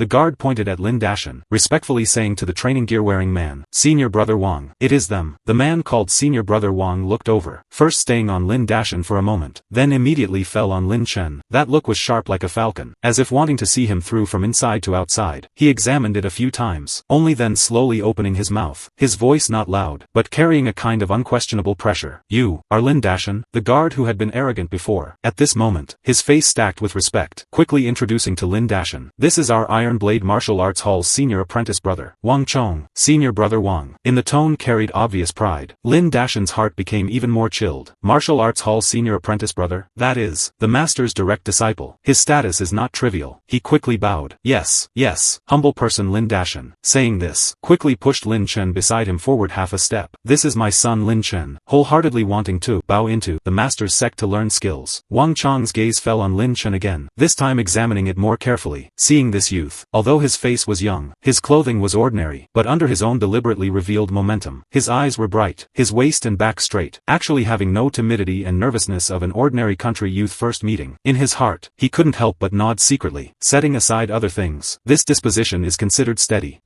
Wang Chong answered faintly, with no expression on his face, turning and walking. "In that case, follow me." He did not walk towards that impressive vermilion gate, but signaled Lin Dashan father and son to follow, still entering through the small door next to it for people to enter and exit. This tiny difference already indicated his attitude. With Lin Chen and Lin Dashan's current status, it is not enough for Iron Blade Martial Arts Hall to open the front door for them. Lin Dashan dared not have any complaints, quickly pulling Lin Chen, carefully following Wang Chong into the small door. Once entering the door, the scene suddenly opened up. Inside is a spacious front yard, the ground paved with bluestone slabs, flat and solid, several times more affluent than the Lin family's small courtyard in town. Faintly visible deeper inside are layers of courtyards. Lin Dashan looked at it, his heart shocked. Although he is a rice firm manager, having seen some of the world, even the owner's private residence is far less than this place. What is even more noteworthy is, from a distance, he heard coming from the backyard, uniform and powerful calling sounds, interspersed with the sharp sound of weapons breaking the air and heavy hitting sounds. The sound contained vigorous blood energy and sense of power, making people's blood boil. Wang Chong walked in front, his gait steady, as if deaf to the movement behind him. Lin Dashan appeared somewhat restrained, his gaze not daring to look around, just following step by step. Lin Chen, however, couldn't help but slightly tilt his ears, carefully distinguishing those sounds. The longing in his heart for the martial arts hall, for martial arts, deepened by another layer. Wang Chong led them across a moon gate, arriving at a relatively quiet small courtyard. He stopped his footsteps, and said to Lin Dashan, "You wait here for a moment, I will go report to my master." "Trouble you." Lin Dashan quickly cupped his fists. Soon, Wang Chong came out from the hall, making a "please" gesture to Lin Dashan father and son. The father and son took a deep breath, stepping into the hall, seeing the furnishings in the hall simple, but naturally having a kind of killing aura. Beside the stone table in the main position, sat a middle-aged man wearing black training gear, his face tough, his eyes flashing with hidden light, his whole body seemingly surrounded by an invisible heat wave. Clearly, he had just finished practicing martial arts. On the weapon rack standing beside him, laid a 9-ring broadsword, the blade shiny, 9 copper rings reflecting cold metallic luster in the light penetrating from the window. That middle-aged man was using a sweat towel to wipe the sweat on his neck. Spreading on the stone table was exactly old shopkeeper Lu's recommendation letter. The letter paper had been unfolded. Clearly he had just finished reading it. Seeing the two enter, Master Chen put down the sweat towel, his gaze sweeping like electricity, voice loud, carrying a straightforwardness peculiar to martial artists. "I am Chen Zhen. Old brother Lu had some incense sentiment with me in his early years. Since it is, he opened his mouth to recommend. This face I naturally must give. However, Martial Arts Hall has the rules of the Martial Arts Hall. Cannot discard matters because of people. Lad, come forward. According to the rules, test your bone roots." Lin Chen's heart was both nervous and expectant, immediately responding and stepping forward, standing in the center of the hall. He didn't know how this bone root was specifically tested. Is it feeling the bones, or needing some equipment? Just as his thoughts were turning, Master Chen sitting on the stone stool moved without warning, like a blurred shadow. The next instant, he was already standing silently in front of Lin Chen. So fast, Lin Chen didn't even see how he moved, only feeling a clear breeze brushing his face. Immediately, a large hand pressed on his back. Lin Chen's hair stood on end instantly. The spine dragon is the foundation of human body power generation, the hub of blood energy operation. If this place is pinched or attacked by experts, lightly paralyzed, heavily dying on the spot. This is one of the most vital and sensitive areas of the human body. This is a kind of trepidation towards the strong, towards the unknown, stemming from life's instinct. He only felt those fingers, like having some kind of penetrative power, continuously and quickly pointing, pressing, kneading on on several key bone joints of his spine. The force sometimes light, sometimes heavy, waves of sometimes sour, sometimes numb, sometimes swollen heat currents, following that pressure point, running towards the limbs and bones, making his muscles tremble slightly involuntarily, yet strangely not feeling any discomfort. Instead having a kind of strange feeling of tendons and bones being quietly combed. This process seemed complex, but actually, it was just between breaths. Lin Chen was still immersed in that strange perception. Master Chen had already withdrawn his hand and stood, returning to the stone stool, as if never moved at all. He looked at Lin Chen, nodding slightly, announcing the result in a plain tone. Bone root, considered middle grade, not naturally gifted, but also not unteachable. Tendons and bones are considered well proportioned, if willing to spend effort to polish. Endure loneliness, eat hardship. In the future, in the martial arts path, it might not be impossible to have some achievements. Hearing this, Lin Dashan, who had been holding his breath, instantly bloomed with irrepressible joy. He didn't understand martial arts, but also knew that middle grade meant his son was not without hope, at least reached the threshold. He feared hearing unteachable the most. Lin Chen also felt a stir in his heart, slowly relaxing his tense body. Middle grade, although not good, but at least, there is hope for learning martial arts. He didn't care how much hardship to eat, as long as there was a path in front of him, he would definitely walk down it. Lin Dashan heard Master Chen's words seem to have room for relaxation. His heart filled with joy, fearing this hard-won opportunity would slip away, hurriedly took out a heavy money bag from his bosom, presenting it respectfully with both hands, his face carrying a humble and expectant smile. Master, this is the tuition, please accept it. Chen Zhen's gaze swept over the money bag, nodding slightly. His sentiment with shopkeeper Lu was sentiment, but the martial arts hall has the martial arts hall's rules. Just now personally testing Lin Chen's bone roots. This favor was considered repaid. It is not that just anyone can bow into his sect. This is his pride as a martial arts master. The youth in front of him has acceptable bone roots. His temperament is also considered steady. Accepting him, neither considered humiliating the family gate, nor completely repaying the old shopkeeper's favor. The best of both worlds. He was about to reach out to take the money bag that represented the promise. Senior apprentice brother Wang Gang, who had been standing silently on the side. At this moment, his face changed slightly, hurriedly stepping forward, leaning into Chen Zhen's ear, reporting with a very low voice quickly. Master, the quota for disciples recruited this year is already full with 4. This last one, 3 days ago, shopkeeper Zhou of Tongda firm personally came to say hello, reserved it for his nephew, saying it would arrive next month. Chen Zhen heard this. The hand reaching out paused in mid-air, his brows immediately locking. Shopkeeper Zhou of Tongda firm, that is a person with face in the county town. Business done very large, and there is quite a lot of contact with the martial arts hall. This face cannot be given away. Moreover, shopkeeper Zhou's nephew, he had tested his bone roots before. Indeed, it is a good seedling with superior bone roots. If not for shopkeeper Zhou saying hello in advance, he would have taken the initiative to recruit him long ago. Business is busy, almost forgot about this. 1 middle grade bone root, 1 superior grade bone root, 1 is the favor of the old shopkeeper of the rice firm in town, 1 is the face of the manager of a large firm in the county town and a disciple with unlimited potential. How to choose? Almost no need to hesitate. Chen Zhen's fingers unconsciously tapped twice on the stone table, making a dull doo-doo sound. In this suddenly quiet courtyard, appearing exceptionally clear, Lin Dashan's hand holding the money bag froze. The humble smile on his face also instantly solidified. Wang Gang's voice was low, but he was close. He heard it clearly. He understood. He had no choice. Sure enough, Chen Zhen retracted his hand. His gaze looking at Lin Dashan carried a trace of imperceptible apology, but his tone returned to the previous plainness and alienation. Manager Lin, apologies. Martial Arts Hall has the rules of the Martial Arts Hall. The disciple quota is full. Your son, better look elsewhere. He paused, adding, shopkeeper Lu sighed. I will naturally go to write a letter to explain the situation. Will not make it difficult for you. This was said politely, but completely blocked all possibilities. Lin Dashan's hand holding the money bag, powerlessly dropped down. The full hope, in this instant, was crushed into powder by reality. Lin Chen stood behind his father, listening clearly to all this, seeing clearly. Bone roots, favors, background. This is reality. The final spark of hope in Lin Dashan's heart was also completely extinguished. Plop. With a sound, Lin Dashan actually ignored his face. Both knees softened. Straight, kneeling on the cold bluestone ground, knocking his head heavily towards Master Chen. Master Chen, beg you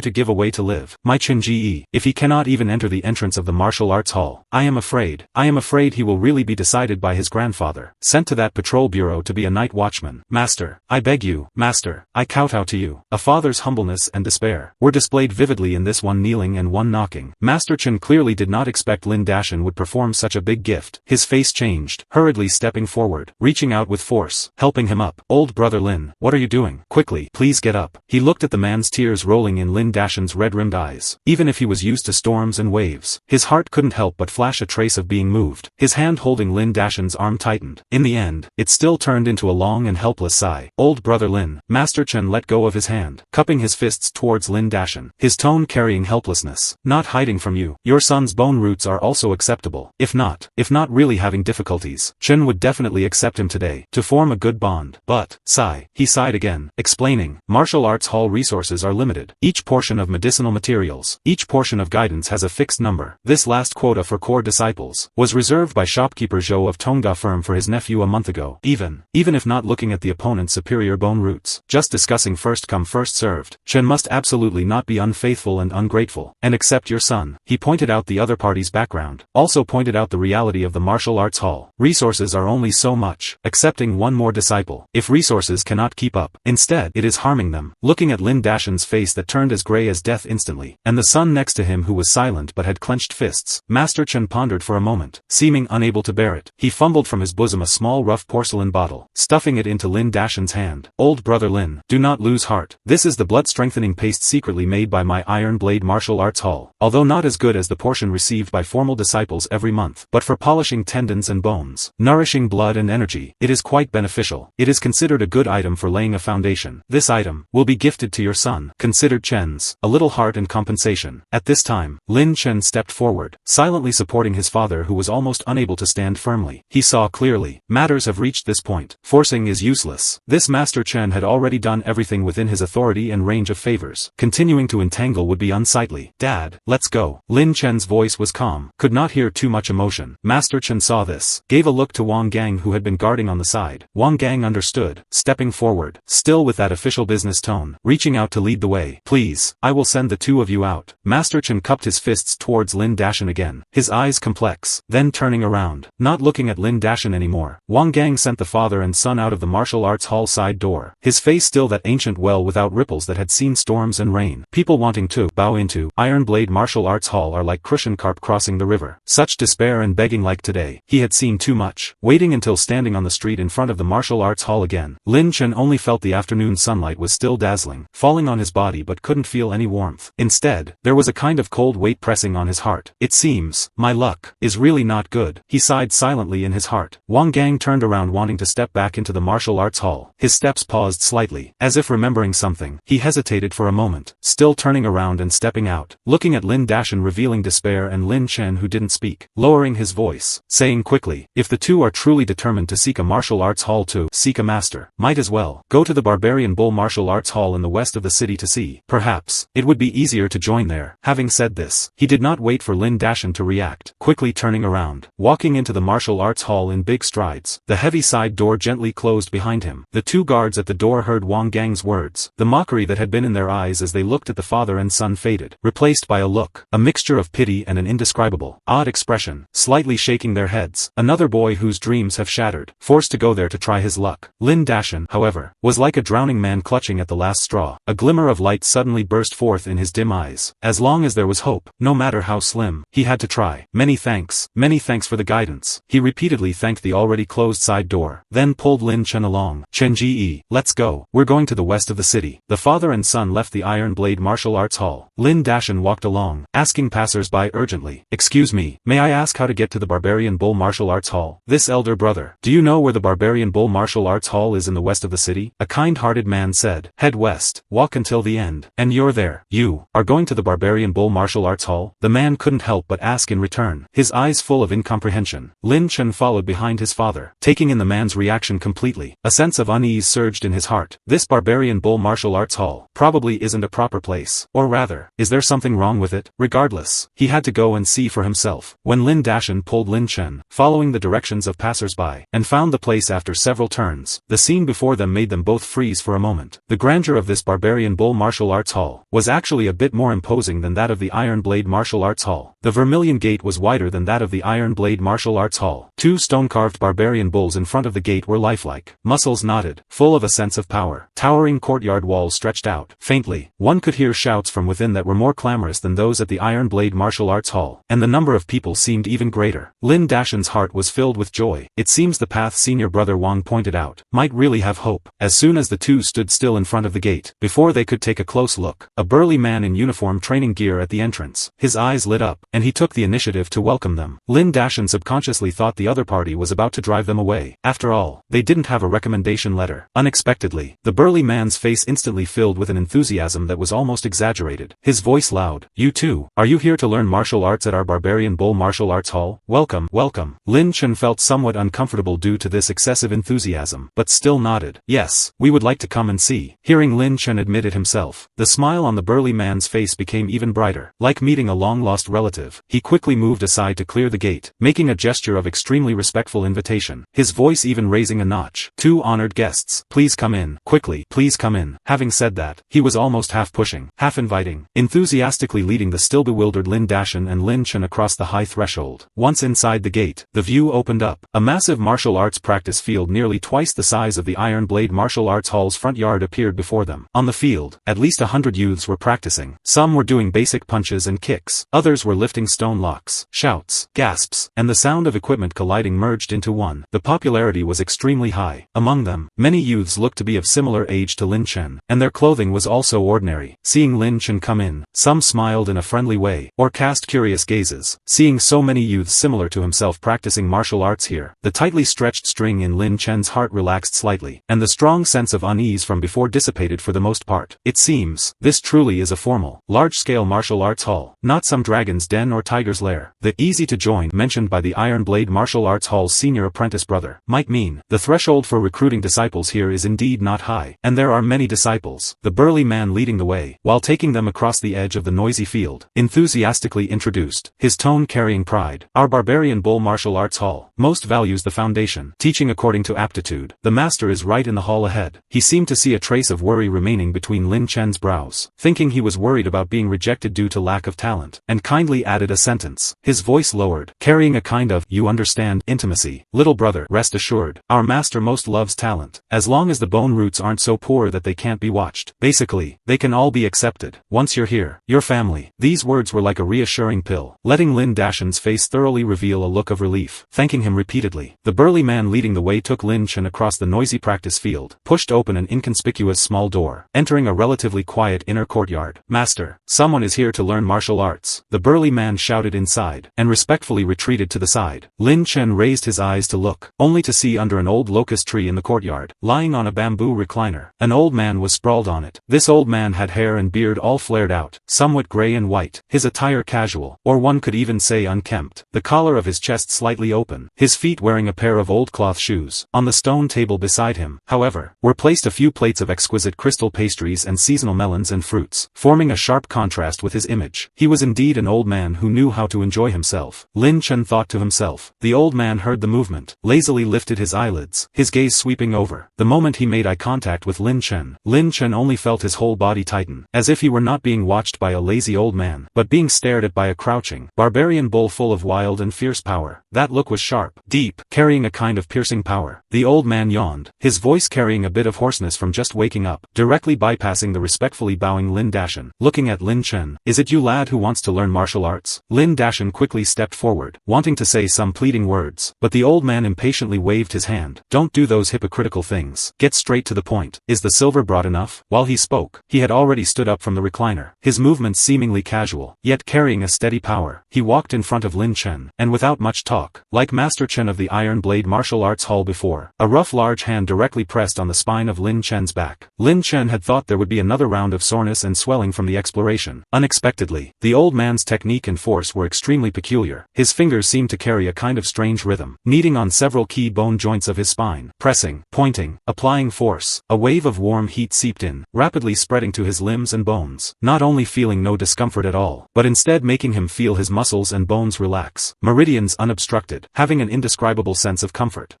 Lin Chen's eyes tightened. The trace of contempt for this old man in his heart instantly vanished. This old man is also someone with true skills. Sure enough, those who can open a martial arts hall in the county town, none are simple characters. The old man quickly withdrew his hand, smacked his lips, nodded. Not bad. Middle grade bone roots. Foundation is also acceptable. He seemed to have sensed Lin Chen's suspicion a moment ago, laughing, hee, revealing a mouthful of teeth stained yellow by smoke, asking with a bit of teasing, "Why, you really thought this old man is one of those swindlers who only knows how to cheat money?" Lin Chen suppressed the turmoil in his heart, facing the old man's gaze without dodging, and asked that most critical question, his voice clear and firm. "May I ask, master, if I formally learn martial arts in your Barbarian Bull Martial Arts Hall, hall, and am recorded into the martial arts hall's gate. Can the night watchman corvée conscripted by the county government be exempted? The old man heard this. Those seemingly cloudy old eyes narrowed slightly, the light inside flashing and passing. He did not answer directly, but raised his thin fingers, pointing casually at the martial arts sounds outside the courtyard wall, his tone carrying a kind of taken-for-granted arrogance. Otherwise, what do you think? Why would I have so many lads squeezed here in my place? He paused, his gaze returning to Lin Chen's face, carrying a kind of nearly naked sincerity, laughing, he.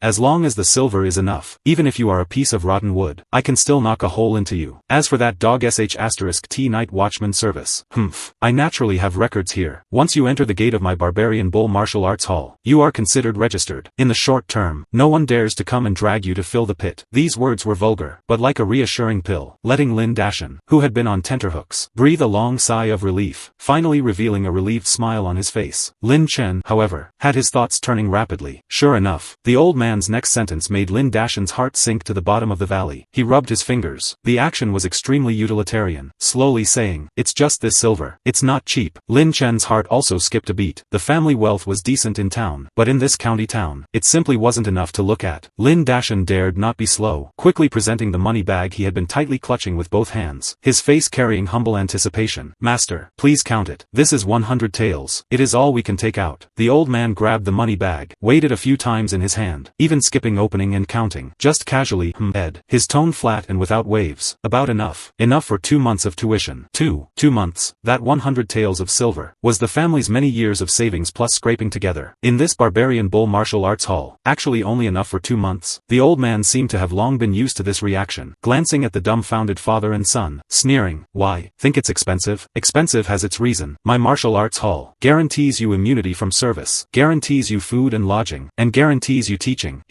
Skills that can fight." He paused, pointing at Lin Chen. "This is still because your lad is a middle-grade bone root, considered a discount price. If it were lower-grade bone roots, you would have to pay me 200 taels of silver a month." Lin Chen heard this absurd price difference, couldn't help but ask, what if it were superior-grade bone roots? The old man heard this, rarely put away that utilitarian face, shook his head, his tone actually carrying a trace of regret and yearning. "Superior-grade bone roots. Such seedlings are too few, rare as phoenix feathers and unicorn horns. If there were truly good seedlings with superior-grade bone roots sent to my door, never mind money, I would pay them to learn. I would pay them to learn." No wonder Master Chen clearly measured that I had middle-grade bone roots, but still rejected me without hesitation. It seems this superior-grade bone root is indeed very rare. Having one genius with superior-grade bone roots, who would care about someone with only middle-grade? Thinking this through, the final bit of unwillingness and self-doubt in his heart from being rejected, instead dissipated quite a bit. That is not because he is not good enough, just that others have more and better choices, and middle-grade bone roots don't seem to be so bad in this old man's mouth. The old man waved his hand, turning to Lin Dashan. All right, money is handed over. Don't stand here anymore. Seeing that you are also a busy person, hurry and do whatever you need to do. Your lad, from today on, he is left with me. Whether he is a dragon or a worm, depends on his own good fortune." Saying this, he didn't care about Lin Dashan's wish to speak but stopping, his face full of reluctance, self-indulgently taking out a stack of rough papers stamped with the martial arts hall's red seal from his bosom, counting them, and directly stuffing them into Lin Chen's hands. "Lad, take them well. These are the meal tickets for our martial arts hall. Collect food by ticket every day. Don't lose them and be hungry. That's deserved." The old man's tone was casual, but carried unquestionable rules. When this stack of meal tickets in your hand is used up, it also means the tuition for those 2 months is spent. At that time, whether to renew or get lost, decide for yourself. He specifically emphasized, his cloudy eyes carrying a trace of deep meaning. "Remember, these meal tickets are not just for food. When the meal tickets in your hand are used up, it also represents the tuition you paid, is spent. At that time, whether to renew or get lost, decide for yourself." Lin Chen pinched the stack of rough meal tickets in his hand, as if carrying his future fate, his heart filled with mixed flavors. The path ahead is paved with real gold and silver, and he only has these few dozen meal tickets in his hand, and a determination that does not allow failure. The old man took the money, and handled things quite nimbly. He turned his head and roared towards the courtyard, his voice so loud that it didn't sound like an old man at all. "Tai Nyo." The voice had not yet fallen. A figure stepped out quickly from the wing room next door. The person who came was a youth, about 20 years old, his skin dark and shiny, height strong, muscles bulging, stretching the coarse cloth training gear on his body until it was bulging, standing there, like an iron tower, carrying a kind of honest yet fierce aura. "Master." The burly man named Tai Nyo bowed respectfully to the old man, his voice muffled, like a beating drum. The old man nodded casually, pointing at Lin Chen with his chin. "This is your new junior brother. From now on, he belongs to you to lead. What is your name again?" He looked at Lin Chen. "Lin Lin Chen. Lin Chen, this is your senior brother Tainyo. From now on the rules of the martial arts hall, daily work, are all arranged by him for you. After the old man finished explaining, he didn't look again, as if completing a transaction. Tainyo turned to Lin Chen, his dark face revealing an honest smile, scratching his head. Junior brother Lin Chen. Lin Chen looked at this senior brother's exaggerated muscles and bronze-colored skin. His heart jumped inexplicably, subconsciously secretly muttering, later on, will I also practice until I become like this? This image, compared to the elegant and dashing martial artist in his imagination, seems to have a somewhat large gap. The old man seemed to have remembered something again, adding a sentence, his tone as casual as distributing miscellaneous goods. Right, Lin Chen will live in the Bing character courtyard from now on. Having said that, he waved his hand impatiently, starting to drive people away. Alright, go do whatever you need to do. Don't delay my sunbathing. At the entrance of the martial arts hall, Tainyo stood silently waiting on the side. Lin Dashan pulled Lin Chen to the side, his face full of separation worry and reluctance. Originally thought that after seeking a master he could still go home. Never expected the separation to be so fast. He carefully fumbled the last broken piece of silver from his bosom, about 1 tael in weight, forcibly stuffing it into Lin Chen's hand, lowering his voice. Chen Ji, take it. Practicing martial arts consumes a lot. Never short your body. If there is a chance, buy something good to eat. Don't be reluctant. He paused, trying hard to make his tone sound lighter. Don't worry about money. Dad has a way. After a few days, when Dad scrapes together enough money, I will come to see you. Clearly, this 100 taels of tuition caught him off guard. Lin Chen gripped that broken piece of silver carrying his father's body temperature, his throat as if blocked by something. He clearly knew that 100 taels of tuition had already exhausted everything. This 1 tael of silver. Don't know how his father saved it again or where he went to scrape it together. He nodded heavily, pressing all emotions deep into his heart, only turning into one sentence. Dad, don't worry. I will definitely learn well. System, this time, you must be powerful. He once again muttered in his heart, pinning hope on that silent ball of light in his mind. However, that ball of light still had no response, quietly floating, as if it were just a hallucination. Lin Dashan looked deeply at his son, as if wanting to carve his appearance at this moment into his heart, then patted his shoulder forcefully, turning around, merging into the flow of people on the street. He looked back 3 times every step, continuously waving at Lin Chen. Lin Chen also kept waving his hand. Don't know since when Lin Dashan's back looked slightly hunched, until that figure completely disappeared at the street corner, no longer visible. He lowered his hand, tightly gripping that broken piece of silver, and that stack of rough meal tickets. Behind him is the noisy and strange Barbarian Bull Martial Arts Hall. Ahead is the unknown and difficult martial arts road. He took a deep breath, turning to look at senior brother Tainyo, who was silent like an iron tower, his gaze gradually becoming firm. Senior brother Tainyo, let's go in. Tainyo stretched out his fan-like large hand, gently patting his somewhat thin shoulder, but carrying a kind of understanding of someone who had been there. This kind of thing, he had seen too much. Martial arts hall disciples come and go, like flowing water. 2 months later, if the silver cannot be scraped together, or cannot eat the hardship of practicing martial arts, the junior brother in front of him who looks elegant, probably will also have to leave. Lin Chen retracted his gaze, taking a deep breath, pressing down the sorrow of separation, asking first, senior brother Tainyo, may I ask what the saying is for this Bing character courtyard? He must become familiar with everything here as soon as possible, then devote himself to practicing martial arts without distractions. Tainyo, while leading him back into the martial arts hall, explained in a muffled voice, speed not fast, doing his best to let Lin Chen hear clearly. Our martial arts hall, the place where disciples live, is divided into Jia, E, and Bing 3 courtyards. Bing character courtyard is where disciples who haven't formally entered the gate and are still in the observation period stay. The most people, also the most miscellaneous. He paused, looking at Lin Chen, seeing him listening carefully, with a reminding meaning. He continued, E character courtyard, those who live there are all disciples from wealthy families, paid more silver. Conditions and guidance are naturally better. However, he lowered his voice a bit, a trace of warning appearing on his honest face. That group of young masters have not small tempers. Junior brother, if you have nothing to do, it is best not to get close to there, lest you attract trouble. As for Jia character courtyard, that is where direct disciples live. Also where the martial arts hall's Bing courtyard, E courtyard, everyone is desperately wanting to enter. Only after entering the Jia character courtyard can you be considered the master's true disciple, and be able to learn true skills. Lin Chen nodded silently. Jia, E, Bing, clearly distinct. This martial arts hall truly engraved silver and potential in plain sight. No need to think to know. Wealthy disciples who can live in the E character courtyard must be a minority, while the vast majority of ordinary disciples like him, all squeezed in the Bing character courtyard. As the two spoke, they had passed through the noisy practice field. Tainyo seemed to have remembered something, lowering his voice. The look on his dark face became a bit more serious. Bing character courtyard has many people and eyes. Junior brother, your meal tickets must be kept close to you, must not lose them, also don't show them easily. He said this very obscurely, but Lin Chen immediately understood the meaning inside. There, resources are the life route. Along the way, quite a few disciples who were practicing practicing martial arts or resting greeted Tainyo, the tone carrying respect. Senior brother Tainyo. Senior brother Tainyo. Hello. Some also cast curious, examining, even carrying a bit of scrutiny gaze towards Lin Chen beside Tainyo. This new face. Wait until the two walked past. Behind them faintly came lowered discussions. Another one came. Guess how many days this one can stay. Looking at that delicate skin and tender meat appearance. I estimate, at most 7 days will cry and go home. Tainyo seemed to have not heard the discussions behind. Without looking back, said to Lin Chen, no need to pay attention to them. Do your own business. They crossed a small door on the east side of the practice field. On the door lintel hung a simple wooden plaque. On it written a black Bing character. Tainyo pushed open the wooden door that creaked, walking in first. Inside the door is a world completely different from the practice field outside. What caught Lin Chen's eyes was a row of low, simple brick tile houses, walls mottled, revealing traces of time. In the air permeated a faint sweat smell, earth smell and a kind of turbid atmosphere brought by crowding. Looking around, were rows of large sleeping platforms connected together, on which lay messy bedding of various colors. This is the Bing character courtyard, the starting point where he will live, and attempt to struggle upwards. Tainyo pushed open the door of one of the rooms. A mixture of sweat, dust, and faint moldy smell drifted towards him. The room was quite large, but the furnishings were extremely simple, the most conspicuous being that long row of hard wooden board sleeping platforms against the wall. On top were spread some grayish, unevenly thick straw mats and bedding. Several youths were busy between the sleeping spaces. Some were looking for bedding, some were organizing their meager luggage. Tainyo used his thick fingers to point randomly at a few empty spaces on the sleeping platform. Junior brother Lin, these few sleeping spaces, just emptied out this morning. You came quite coincidentally. The implication was very clear. Although this martial arts hall is expensive to charge, but aiming for the opportunity to exempt corvée and practice martial arts, people wanting to squeeze in are still endless. Shortage of beds is the norm. If Lin Chen had come a day earlier, perhaps there would be no empty spots. Come a day later, maybe someone else would have occupied them. The three youths in the room heard the movement. All stopped their movements and looked over. The three looked different. One thin and dry, eyes revealing a bit of cleverness. One plump, face carrying a bit of honest curiosity. Another was silent, just glanced faintly at Lin Chen, then lowered his head to continue organizing his own things. Tainyo said to Lin Chen, also to those three people, you all just came today. First familiarize yourselves with the environment. Organize your sleeping spaces. Half an hour later, gather at the east corner of the practice field outside on time. I will wait for you there. He pointed to Lin Chen. This is the new junior brother Lin Chen. You all get to know each other. Lin Chen and the three people nodded together. Yes, senior brother Tainyo. Tainyo said no more, turning to leave, footsteps gradually fading away. Following Tainyo's departure, the atmosphere in the room clearly relaxed a bit. The thin and dry youth first revealed a smile, taking the initiative to cup his hands towards Lin Chen, carrying a bit of market-like familiarity. This brother, my name is Zhao Ming, from Hegozi village. He pointed to the fat youth next to him. This is Lu Fu, same place as me. The fat youth Lu Fu also hurriedly nodded with a smile. Finally, both their gazes turned to the silent youth. That youth felt the gaze, only then looked up. Voice not loud but clear. Li Shi,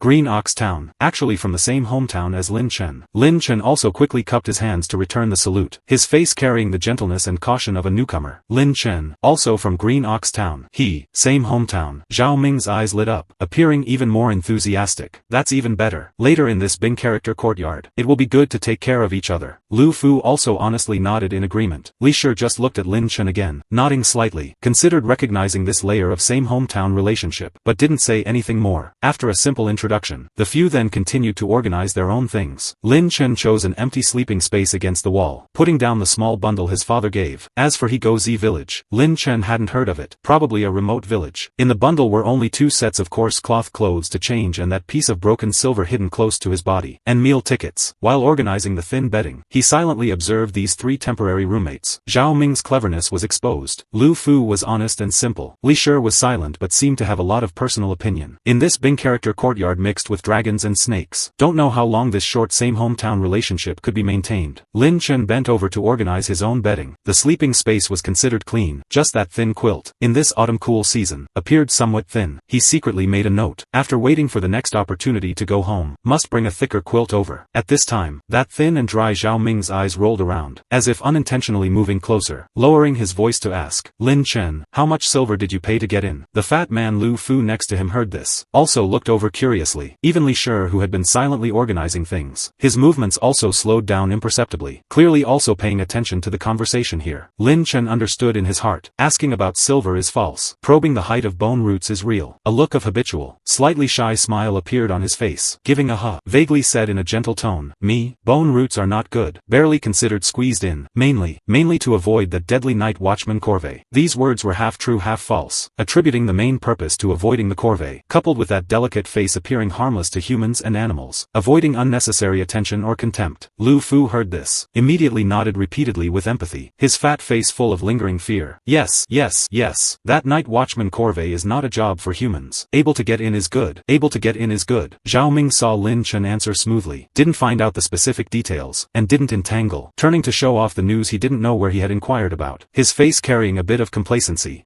Everyone knows tuition depends on bone roots, but do you all know the difference in these bone roots? Specifically, where is it? These words truly hooked the interest of the three. Even Li Shi stopped his movements. Looking at him, Zhao Ming saw he had successfully attracted attention. Even more proud, clearing his throat, lowering his voice, mysteriously saying, I also heard from some senior brothers who entered early. This martial arts hall of ours mainly practices the barbarian bull fist. These bone roots directly relate to the speed at which you practice this fist method. Also, the strength growth after practicing. He stretched out 3 fingers. I heard, if it is superior grade bone roots, practicing this barbarian bull fist to the first level can out of thin air increase 300 gene of strength. 300 gene? Lu Fu gasped, his eyes wide and round. Lin Chen was also shocked in his heart. This increase is truly amazing. The first level is 300 gene. That can be the strength of an adult strong man. Zhao Ming retracted a finger. Middle grade bone roots. A bit worse, but can also increase 200 gene of strength. He looked at Lin Chen, seeming to want to see something from his face. Lin Chen cooperatively revealed a look of surprise and envy, but his heart was cold. Lu Fu hurriedly asked, his voice carrying a bit of trembling. Then lower grade? Looking at his eager and somewhat fearful appearance, clearly very self-aware of his own bone roots, Zhao Ming glanced at him, retracted the last finger, shrugging his shoulders. Lower grade bone roots, practicing to the first level, at most only increases 100 gene of strength. Moreover, heard that practicing is especially strenuous. Progress is also slow. 100 gene. Lin Chen heard this and frowned slightly. Is this the gap between bone roots? Superior and lower grade, just the first level. The increase in strength differs by a full 200 gene. This is almost an insurmountable gap in terms of innate ability. No wonder the martial arts hall values bone roots so much. Resources will inevitably tilt upwards. He subconsciously felt his own body. Master Chen of Iron Blade Martial Arts Hall and the sloppy master just now both judged him as middle grade bone roots. An increase of 200 gene, not considered bad, but compared to that 300 gene, a kind of invisible pressure quietly fell on his shoulders. In this martial arts hall, wanting to get ahead seems to be even more difficult than he imagined. The room fell into silence. Clearly the other three were also shocked by this naked gap. Zhao Ming looked at everyone's reaction, satisfied, closed his mouth, continuing to organize his own bedding. Only that trace of imperceptible complacency at the corner of his mouth, showing his superiority of being well informed. Zhao Ming was proud of the shocking effect brought by his news, his eyeballs rolling. Just knowing these is not enough. I tell you, in this Bing character courtyard, fighting alone won't work. Easily bullied by others. Since we live in one room, we must stick together. Look out for each other. After he finished speaking, his gaze swept over the other three people, observing their reactions. The fat man Lu Fu's face clearly revealed hesitation and unwillingness. His lips moved, didn't speak. Lin Chen's face appropriately revealed a trace of confusion, as if not quite understanding the specific meaning of sticking together, or as if worrying about causing trouble, softly agreeing. Everyone taking care of each other is as it should be. His tone gentle, carrying no tendency, while the always silently sure had the most direct reaction. He raised his head, looking at Zhao Ming with a calm but firm look, shook his head. Sorry, I came here, only wanting to concentrate on learning martial arts, not wanting to participate in other matters. His refusal was crisp and neat, no room for maneuver. Having someone take the lead in refusing. Lu Fu also seemed to have found his backbone, hurriedly nodding in agreement. Yes, Zhao Ming, we just came. Better, well, practice martial arts first. Don't organize those things. Seeing that even Lu Fu from the same village didn't support him, Zhao Ming's face couldn't hold it. A trace of annoyance flashed by, as if to prove his foresight. His voice couldn't help but increase by a few points, carrying a bit of hate, iron not turning into steel. Who doesn't want to practice martial arts with peace of mind? But do you know? I inquired. That group of wealthy disciples in E-Character Courtyard, relying on more people and more money, every month will come to our Bing Character Courtyard to collect regular fees, beautifully named as guidance fees. Don't pay. Humph. Give you a trip up while practicing martial arts. Find your fault during normal times. Let you not be able to stay in this martial arts hall. What? Collect protection fees? Lu Fu was shocked until his fat face turned white. His voice changed tone. Lu Fu hurriedly asked, Then do the senior brothers of the martial arts hall care? Senior brother Tai Nyo doesn't look like that kind of person. Lin Chen also nodded secretly. Senior brother Tai Nyo, although looking fierce, but feels like a straightforward temperament. Zhao Ming sneered, carrying an expression of, you all are too naive on his face, speaking without restraint. Who knows? Knowing people, knowing faces, not knowing hearts. Maybe they have long been. Before he finished speaking, Lin Chen's face changed suddenly. Fool. Lin Chen cursed inwardly. How could these groundless, non-parliamentary words about senior brothers of the martial arts hall be spoken in public? This Zhao Ming looks to have a bit of cleverness, also well informed about news. Unexpectedly, inside is actually so reckless and stupid, coming for the first time, not even feeling out the depth of the water, dared to be so unrestrained. If these words were heard by any senior brother with a small capacity, or someone who has collusion with the E-character courtyard, the 4 people in this room, none can escape, absolutely will be worn with small shoes, treated unfairly. Days ahead will probably be difficult to walk. Lin Chen immediately lowered his eyelids, no longer looking at Zhao Ming. In his heart he had already decided, this person lacks success, must keep a distance from him in the future, avoid harming innocent bystanders. He secretly warned himself, this Bing character courtyard, sure enough as senior brother Tai Nyo reminded, mixed with dragons and snakes, every step needs caution. The room fell into silence for a moment. Only the faint shouts from the practice field outside could be heard. Li Shi remained silent, only his eyes flickering, uncertain what he was thinking about. Zhao Ming seemed very satisfied with the effect brought about by his words. He clapped his hands. Alright, don't just stand there. Hurry and clean up. We have to go gather at the practice field in a while. Senior brother Tai Nyo's temper is not as honest as he looks. Upon hearing this, everyone accelerated their movements, facing their first instruction from senior brother Tai Nyo half an hour later. No one wanted to leave a bad impression right from the start. Barbarian Bull Martial Arts Hall. At the east corner of the massive practice field, Tai Nyo stood as solidly as an iron tower, his gaze sweeping over the dozens of new disciples who had arrived early. Seeing no one was late, he nodded slightly. Lin Chen stood within the ranks, quickly scanning the surroundings. There were quite a few people, about 30 or 40, all of similar age to him, their faces carrying the nervousness of having just arrived, curiosity, and a trace of yearning for the martial arts. He calculated in his heart, if calculated by the minimum standard, paying 50 taels of silver each, with this batch of new students, the martial arts hall could easily bring in nearly 2,000 taels, and this was only one batch. Opening a martial arts hall truly is a business of exorbitant profits. Thinking of his father, Lin Dashan, working hard as a manager at the rice firm, earning only 1 tael of silver a month, which was already considered a high salary in town. Compared to this, he felt even more the high threshold of this martial arts world, and the weight of the silver. To his left stood the little fat boy from the same room, Lu Fu. To his right was the silent youth, Li Shi.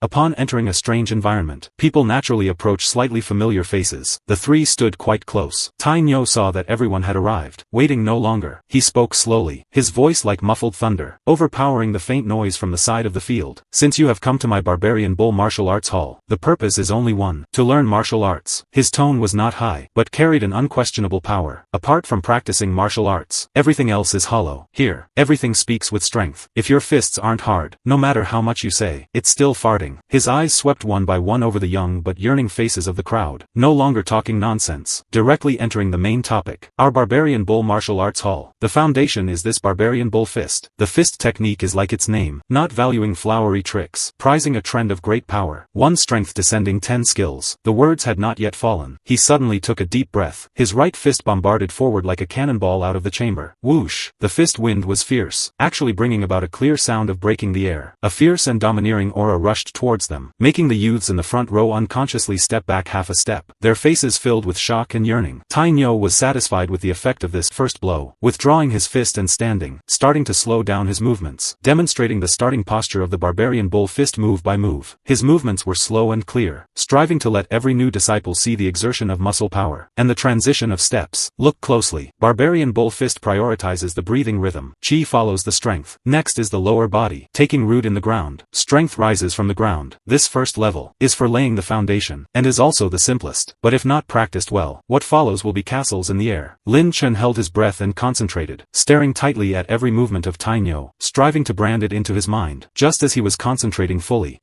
he only felt the blurred ball of light in his mind that had been silent tremble slightly. The next moment, he saw that simple panel undergo a change. Name: Lin Chen. Martial arts realm: none. Technique: Barbarian Bull Fist. Level 1 proficiency. 0 out of 100. Regular lifestyle. Strong physique. Activating. It appeared. Lin Chen's heart shook violently. An unspeakable ecstasy and excitement instantly spread throughout his body, almost making him unable to maintain his focused expression of imitation. He forcibly suppressed his churning emotions, casting his gaze even more sharply towards Tai Nyo, who was demonstrating, verifying every detail against the 3 words Barbarian Bull Fist that emerged in his mind. His golden finger had arrived. He took a deep breath, casting aside all distracting thoughts, focusing even more on imitating Tai Nyo's movements, at the same time carefully experiencing the subtle induction brought by the panel. He knew this might be his greatest reliance to surpass others, and continue on this martial arts road. At the east corner of the practice field, the atmosphere was solemn. solemn. Tainyo, responsible for instructing the new disciples, was like a completely different person from his usual honest appearance. His expression stern, gaze like torches, sweeping over every youth who was clumsily imitating the fist stance. So difficult. The little fatty Lu Fu whimpered on the side, muttering in a low voice. He felt the movements were simple and clear when watching senior brother Tainyo demonstrate just now, but truly when he set up the stance, he immediately felt his hands and feet wouldn't listen, his whole body awkward. Lin Chen felt the same. This barbarian bull fist seemed straight and direct, but actually, the requirements for force exertion, breathing, and lower body are extremely precise. Absolutely not as simple as it looks. Tainyo walked with steady steps, guiding one by one. Horse stance must be steady, without roots under the feet. The fist thrown out is like duckweed without roots. He pressed a finger, lightly on the knee of a youth whose figure was swaying. The youth immediately exclaimed, nearly falling to the ground. Tainyo shook his head, his tone carrying a trace of imperceptible regret. Lower body is this unsteady. Not everyone is suited for the martial arts road. Forcing to practice down is just wasting time. Hard to have any progress. His voice was not loud, but like a basin of cold water, pouring over the hearts of many youths who had fear in their hearts. He walked to the next youth. Seeing the other party's abdomen was loose, he shouted, pull in the stomach. When practicing boxing, must use the heart to feel the flow and surging of blood and qi. Practicing boxing practices blood and qi, practices strength. Do you rely on this first level of shallow skills to muddle through a lifetime? Soon, he came to Lu Fu. Lu Fu was flushed red, fists clenched tightly, as if using all his strength. Fool, Tainyo shouted in a low voice. Practicing boxing practices blood and qi, not telling you to hold your breath. Relax. Breathing must be deep, must be long. Come again. When it was Lin Chen's turn, Lin Chen had already adjusted his posture according to the hints of the panel in his mind, and the observation just now. Although his figure was thin, his horse stance was solid, his fist stance standard. His breathing also faintly carried a trace of the heavy rhythm required by the barbarian bull fist. Tainyo paused beside him for a moment, examining him up and down. A trace of surprise flashed in his eyes, nodding secretly. This Lin Chen, perhaps is truly middle-grade bone roots. In his cognition, only middle-grade bone roots and above could grasp the core essence of the fist stance so quickly without detailed instruction. This is the innate advantage brought by bone roots. The control over the body far exceeds ordinary people. This is not saying comprehension. The barbarian bull fist's first move, or rather, the entry level doesn't have that many fancy postures yet. When Tainyo walked to Li Shi, who was silent, his footsteps paused imperceptibly. Lin Chen also subconsciously glanced over, seeing Li Shi sitting in a horse stance, fist stance spread, movement smooth and natural, actually faintly revealing a steady bearing, not losing at all to himself who had just set up his posture with the system's assistance. This guy, could he be a genius? Lin Chen secretly guessed in his heart, being able to reach this in such a short time, just by observation, even possibly surpassing himself with the system's correction. Apart from the legendary superior grade bone roots, he couldn't think of any other explanation. And just the moment Lin Chen successfully set up the barbarian bull fist stance, and felt a trace of weak blood and qi flow, the panel in his mind underwent another change. Name, Lin Chen, martial arts realm, none. Technique, barbarian bull fist, level 1 proficiency, 1/100th, regular lifestyle, strong physique, activating, evolution path 1, current technique path parsing, barbarian bull fist, can evolve into perfect barbarian bull fist level 1, evolution path 2, current technique path parsing, barbarian bull fist, can evolve into barbarian bull fist level 2. Looking at the two extra hints on the panel, Lin Chen's heart was pounding. Evolution, this panel actually could deduce the technique, and there were different directions. This second level should be the follow-up technique. The martial arts hall will definitely teach it later. As for this, perfect barbarian bull fist level 1, had never heard senior brother Tainyo mention it. Lin Chen's eyes slightly closed, faintly feeling this perfect version of barbarian bull fist was not simple. Subconsciously immersed himself in the second path. Sure enough, the next moment the system changed again. Name, Lin Chen, martial arts realm, none. Technique, perfect barbarian bull fist level 1, proficiency, 0/150, regular lifestyle, strong physique, activating. The original optional branch was gone, but Lin Chen was more ecstatic. This meant every choice of his would determine the future martial arts direction. Immediately Lin Chen pondered slightly. It seems once this evolution direction is chosen, there is no way to change it. Seems I must be more cautious in the future. If every time he practices the perfect version of the barbarian bull fist, what will happen? Should be stronger, right? His gaze subconsciously swept over other parts of the panel. Immediately after, he discovered another change. The proficiency requirement changed from the original 100 to 150. Lin Chen's breathing suddenly suffocated. It turns out, this is the true opening method of this system. It is not just passively recording the technique, but can deduce on the basis of the original technique, complement, and even evolve. What does this mean? It means even if he practices the same fist technique as everyone in the martial arts hall, his starting point, his potential, the height he can finally reach, are completely different from the beginning. Perfect barbarian bull fist, even evolving into barbarian bull fist in other directions. What the people in the martial arts hall practice, even the master, probably wouldn't dare say that what they practice is a perfect version without any flaws, right? Lin Chen could almost be certain. What the master possesses, perhaps is just deeper, closer to perfection than ordinary disciples, but definitely not true perfection. Perfect. These two words weigh as heavy as 1,000 June. There must be misunderstandings in the technique inheritance, missing details, or limited by the practitioner's own bone roots and comprehension, unable to reach the theoretically best effect. This system directly paved a grand thoroughfare to the theoretical limit for him. Whoosh! Lin Chen forcibly suppressed his excitement, took a deep breath, letting his somewhat hot-headed mind calm down. He continued to adjust his movements following Tang You's instruction calmly, but his eyes became even deeper and firmer. He glanced at Li Shi beside him who had a standard fist stance, and swept over those youths around who were struggling, or ignorant. Very good. With a genius like Li Shi here, my performance with these middle-grade bone roots should not be too eye-catching. Senior brother Tang You walked a circle in the youth queue like plowing land. Almost everyone suffered a few ruthless scoldings from him. Only a few, like Lin Chen, Li Shi, and two other youths who looked to have some foundation, were lucky to escape the scolding. Alright, keep this posture. Stand for another half an hour, then you can rest on your own. Tang You's voice was like a heavy bell. Unquestionable. The way of martial arts is relaxation and tension, combining work and rest. Only then can it be lasting. Having said that, he said no more, turning and walking away in big strides, his heavy back soon disappearing at the other end of the practice field. Once Tang You left, the tense atmosphere in the field immediately relaxed quite a bit. At first, most of the youths could barely maintain their postures, but as time passed, the soreness of muscles and the exhaustion of spirit began to invade. A few youths secretly moved their numb legs and feet, seeing that Tang You didn't seem to be coming back, simply relaxed completely, sitting on the ground, breathing heavily. Among them, a youth wearing a blue fine cloth short jacket, although the fabric was not as good as real silk and satin, but clearly much better than the coarse cloth shirts of Lin Chen and the others. Clearly his family background was acceptable. He moved his sour arms, sneering at a youth next to him who was still struggling to persist. Hey, stop standing stupidly. Do you really count on practicing this to become an expert? Are you tired? The youth next to him pursed his lips, forehead sweating. Ignoring him, the blue jacket youth saw no one echoing. Somewhat bored, his gaze swept through the field, soon falling on Lin Chen who was closing his eyes and concentrating, his posture still standard. He had just noticed, when senior brother Tang You was instructing, he was extra tolerant to these few people. Hey, I'm talking to you. He raised his chin towards Lin Chen's direction. What are you pretending to be serious for? Don't you really think senior brother Tang You is staring at us secretly in some corner? Don't be silly. Those of us, who isn't having paid silver, coming here just to avoid that deadly night watchman corvée? Passing 2 months is enough. Do you really count on practicing something? Lin Chen didn't even lift his eyelids, as if he didn't hear it at all. Still immersed in adjusting his breathing, feeling the state of weak blood and qi flow inside his body, he didn't want to cause trouble, even less wanting to entangle with such a fickle person. Ignoring is the best response. Damn, the blue jacket youth didn't expect this guy who looked delicate and even somewhat weak would dare to ignore him. Feeling his face couldn't hold on, lowly cursing a crude word. Just at this moment, Zhao Ming from the same room lit up, as if finding an opportunity to integrate into the circle, hurriedly smiling and flattering towards the blue jacket youth, mediating. Yes,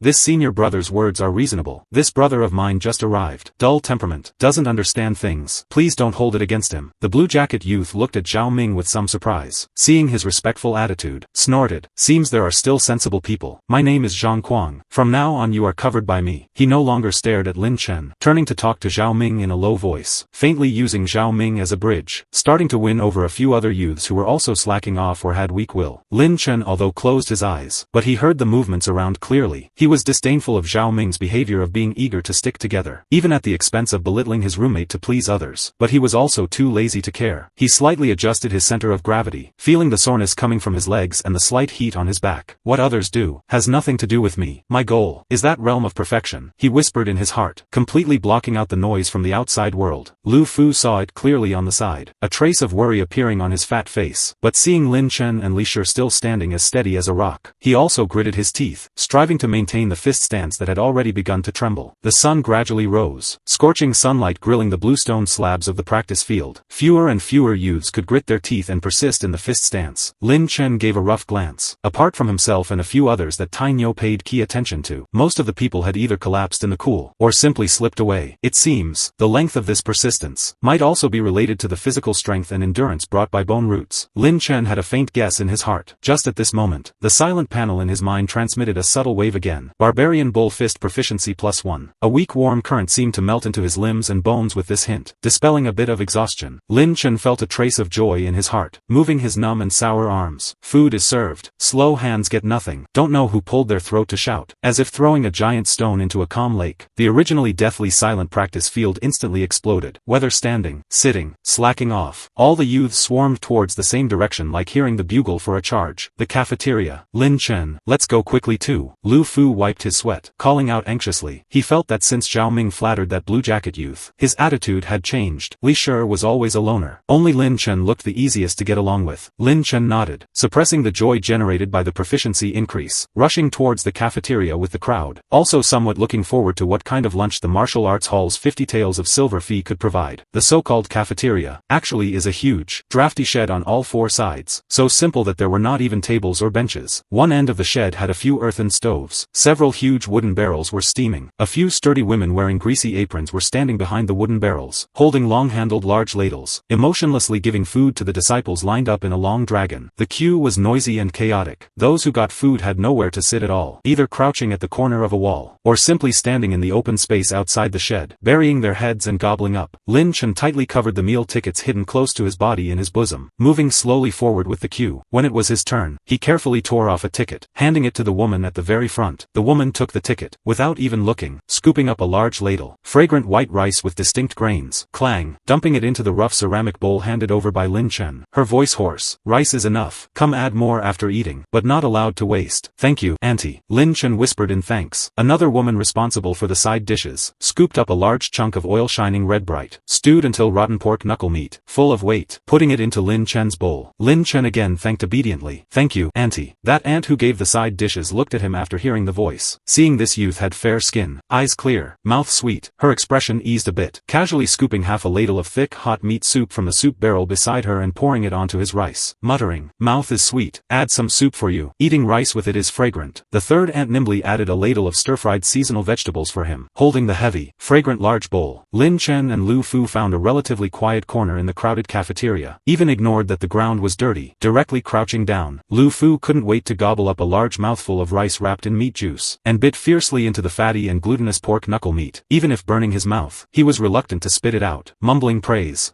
Fragrant, really fragrant. The food here is really not bad. Lin Chen also nodded, chewing slowly. This martial arts hall, although the charging is black until shocking, but in food, it really has nothing to say. All are top-grade white rice, oily and full of hard dishes. At home, it's rare to eat a few times all year round. Clearly, the martial arts hall also understands. Practicing martial arts consumes huge amounts. Without enough nutrition support, everything is empty talk. While he was eating, his gaze swept through the cafeteria, seeing most disciples were the same as them, either crouching or standing, gobbling up, eating until their mouths were full of oil. There were also a few who had shiny clothing, probably from the E-character courtyard, gathered together, although also having no tables or chairs, but their table manners were clearly much more refined. The dishes in front of them seemed more exquisite as well. Only after being full, will one have strength to practice martial arts. He ate his meal in small bites, but in his heart was calculating. Just the eating and drinking of these dozens of people for a day is a not small expenditure. The master set such a high tuition. Probably most of it was spent on this guaranteed food and lodging and purchasing medicinal materials and meat needed for practicing martial arts. It seems, wanting to practice martial arts, resource consumption is indeed huge. He cherished the food in front of him even more, every bite chewed carefully, feeling the food turning into energy to replenish the body's consumption. Lin Chen and Lu Fu were burying their heads in eating the fragrant food, then saw Tainyo's tall figure walk into the noisy cafeteria. He stood in the middle. The originally noisy sound instantly became much smaller. Today is the day for new disciples to enter the hall. Some rules must be emphasized again. Tainyo's gaze swept across the whole field, especially lingering on those new faces for a moment, speaking in a loud voice. Rice, enough to fill. Daily meals, standard is 1 meat 1 vegetable. Oil and water enough. We who practice martial arts, prize 7 parts practice, 3 parts eat. Eat not well. Where does the strength come from to polish tendons and bones? He paused, his tone suddenly turning stern, his gaze also becoming sharp. However, whoever dares to waste food, let me find out whose bowl has leftover rice grains, poured meat or vegetables. He sneered. Then this cafeteria inside and out, washing pots and dishes, sweeping floors and pouring swill, will all belong to that one person alone, working for a full month. These words made quite a few new disciples who were staring at the fat meat in their bowls and swallowing saliva shudder, secretly reminding themselves to act according to their ability. Lin Chen nodded secretly. The martial arts hall providing food like this. The expenditure is indeed huge. Preventing waste is inevitable. At this time, Lu Fu quietly poked Lin Chen with his elbow, and nudged towards a direction with his mouth. Lin Chen followed the direction he signaled and looked, seeing not far away were a few youths. The clothing on their bodies was clearly much shinier than most students in the Bing character courtyard. The lunch boxes in their hands were piled high, white rice pressed solidly. Even more eye-catching is, in each lunchbox lied two oily big pork knuckles. Lu Fu's eyes straightened, lowering his voice, carrying envy and incomprehension. Lin Chen, look, why can they eat two meat dishes? Didn't senior brother Tai Nyo say one meat one vegetable? An old disciple next to them who looked like he came earlier than them heard this, turning his head, carrying a "you don't understand this" expression, actively explaining, those are added by themselves. Spend one more meal ticket, can get one more meat dish. See, that is solid, real benefits. Lin Chen heard this, his heart moved, politely asking the senior brother for advice. Senior brother, then, can they eat it all? So much. He looked at that piled up hill of food, feeling somewhat incredible. That senior brother seemed to enjoy showing off his knowledge in front of newcomers, raising his chin. Of course they can eat it all. You think practicing martial arts is playing? What it compares is strength. Where does strength come from? It comes from this food. See those few? From the E-character courtyard. Heard their barbarian bull fist level 1 is almost practiced to completion. Blood and chi are prosperous, digesting fast. Eating these is just patting the bottom. He lowered his voice, carrying a trace of envy. This is not counting. After their daily practice ends, they pay out of their own pockets, and open a small kitchen in the martial arts hall, eating medicine meals specially formulated. Those are the truly good things for nourishing blood and energy and strengthening muscles and bones. Lin Chen listened quietly, his gaze once again cast on those few E-character courtyard disciples. They were eating double portions of meat dishes without regard for anyone else. In the conversation, their demeanor was relaxed, forming a sharp contrast with the surrounding most students who were burying their heads and gobbling up, calculating their meal tickets. Resources. This is the gap brought by resources. Lin Chen understood clearly in his heart. It is not just tuition, even the daily meals. Wealthy children can also obtain better nourishment through extra spending, thereby at the starting stage of practicing martial arts, occupying an advantage. Same time, others' blood and chi supplement more fully, recovering faster. Progress naturally is even more rapid. He retracted his gaze, looking at the pork knuckle in his own bowl that was not small but appeared shabby by comparison, and that rice which although was enough, needed careful calculation. A sense of urgency spontaneously emerged. He has the system's assistance, can pursue perfect techniques, but the foundation of this body also needs a large amount of nutrition to polish. Money is still a hurdle in front of him, and he faintly had a guess. The regular lifestyle, strong physique mentioned by the system might be related to this eating and sleeping. He silently shoveled the last mouthful of rice wrapped in meat juice in the bowl into his mouth, chewing with extra force. Then, picking up the bowl, walking towards the wooden bucket for adding rice, without hesitation, ladling another full large ladle. Eat, must eat more. Since the martial arts hall provides enough rice, then absolutely must not waste this opportunity. He wants to use these limited resources to fill the gap between the innate and the acquired as much as possible. Lu Fu saw Lin Chen adding rice again, dazed for a moment, also hurriedly followed suit, following and running over. Lin Chen shoveled the last grain of rice in the bowl clean, feeling the fullness coming from his stomach. But that deep hunger caused by standing in the horse stance and practicing boxing in the morning had not completely subsided. He hesitated for a moment, but still got up and walked to the queue for adding rice again, silently adding half a bowl of rice. This scene happened to be seen by the old disciple who spoke just now. He looked at Lin Chen's somewhat thin and thin-appearing figure. A trace of surprise flashed in his eyes. Couldn't help but speak. Hey, newcomer, appetite is okay. He had stayed in this martial arts hall for some days, naturally new and unwritten. Fast testing trick for whether practicing martial arts obtained the method. Whether truly consumed blood and chi. Look at the meal consumption. Who practices boxing solidly? Blood and chi operation consumption is large. Whoever's appetite is good. This is the most basic logic. The young lad who just arrived in front of him didn't slack off when standing in horse stance and practicing boxing in the morning, now still able to have this kind of appetite, explaining that his morning practice quality was not low. The body truly generated consumption. Instead of just posing there, he couldn't help but examine Lin Chen 2 more times, watching the other party's calm and focused appearance of eating, secretly muttering in his heart, looking quiet and silent. Unexpectedly is someone willing to put in hard work. Perhaps, this lad really has middle-grade bone roots. Others might only feel middle-grade bone roots are mediocre, but he clearly knew. In this martial arts hall, lower-grade bone roots are the norm for the vast majority, struggling on the line of food and clothing and on the edge of being eliminated. And a middle-grade bone root, if willing to eat hardship, and also has some luck and opportunity, not necessarily without the possibility of being favored by the master, and accepted as a direct disciple. However, his gaze swept over Lin Chen's coarse cloth clothes that were washed white. The speculation that had just risen in his heart faded away. What a pity. Looking at this clothing, the family probably has no foundation, even if bone roots are acceptable, without enough silver to support, cannot afford extra medicine meals, cannot afford long-term tuition, probably also hard to go far. The martial arts path, talent, perseverance, resources, none can be lacking. He shook his head, no longer thinking, continuing to eat his own meal. In the martial arts hall, people come and go. He had seen many newcomers with potential, but those who could eventually stay were very few. Lin Chen put all his attention on the food in front of him, finishing the last mouthful of rice, even wiping the residual meat juice in the bowl clean with rice and eating it. Only then did Lin Chen gently let out a breath in genuine satisfaction, although still feeling able to eat some more. But the basic hunger had already been eliminated. A wave of warmth flowed from the stomach to the limbs, dispelling a bit of the exhaustion brought by morning practice. He stood up, and put the empty bowl into the designated wooden bucket with Lu Fu, then silently left the noisy cafeteria. In the room, silence fell for a moment. Only the faint shouts from the practice field outside could be heard. Li Shi remained silent, only his eyes flickering, uncertain what he was thinking about. Zhao Ming seemed very satisfied with the effect brought about by his words. He clapped his hands. All right, don't just stand there. Hurry and clean up. We have to go gather at the practice field in a while. Senior brother Tang You's temper is not as honest as he looks. Upon hearing this, everyone accelerated their movements, facing their first instruction from senior brother Tang You half an hour later. No one wanted to leave a bad impression right from the start. Barbarian Bull Martial Arts Hall. At the east corner of the massive practice field, Tang You stood as solidly as an iron tower, his gaze sweeping over the dozens of new disciples who had arrived early. Seeing no one was late, he nodded slightly. Lin Chen stood within the ranks, quickly scanning the surroundings. There were quite a few people, about 30 or 40, all of similar age to him, their faces carrying the nervousness of having just arrived, curiosity, and a trace of yearning for the martial arts. He calculated in his heart, if calculated by the minimum standard, paying 50 taels of silver each, with this batch of new students, the martial arts hall could easily bring in nearly 2,000 taels, and this was only one batch. Opening a martial arts hall truly is a business of exorbitant profits. Thinking of his father, Lin Dashan, working hard as a manager at the rice firm, earning only 1 tael of silver a month, which was already considered a high salary in town. Compared to this, he felt even more the high threshold of this martial arts world, and the weight of the silver. To his left stood the little fat boy from the same room, Lu Fu. To his right was the silent youth, Li Shi.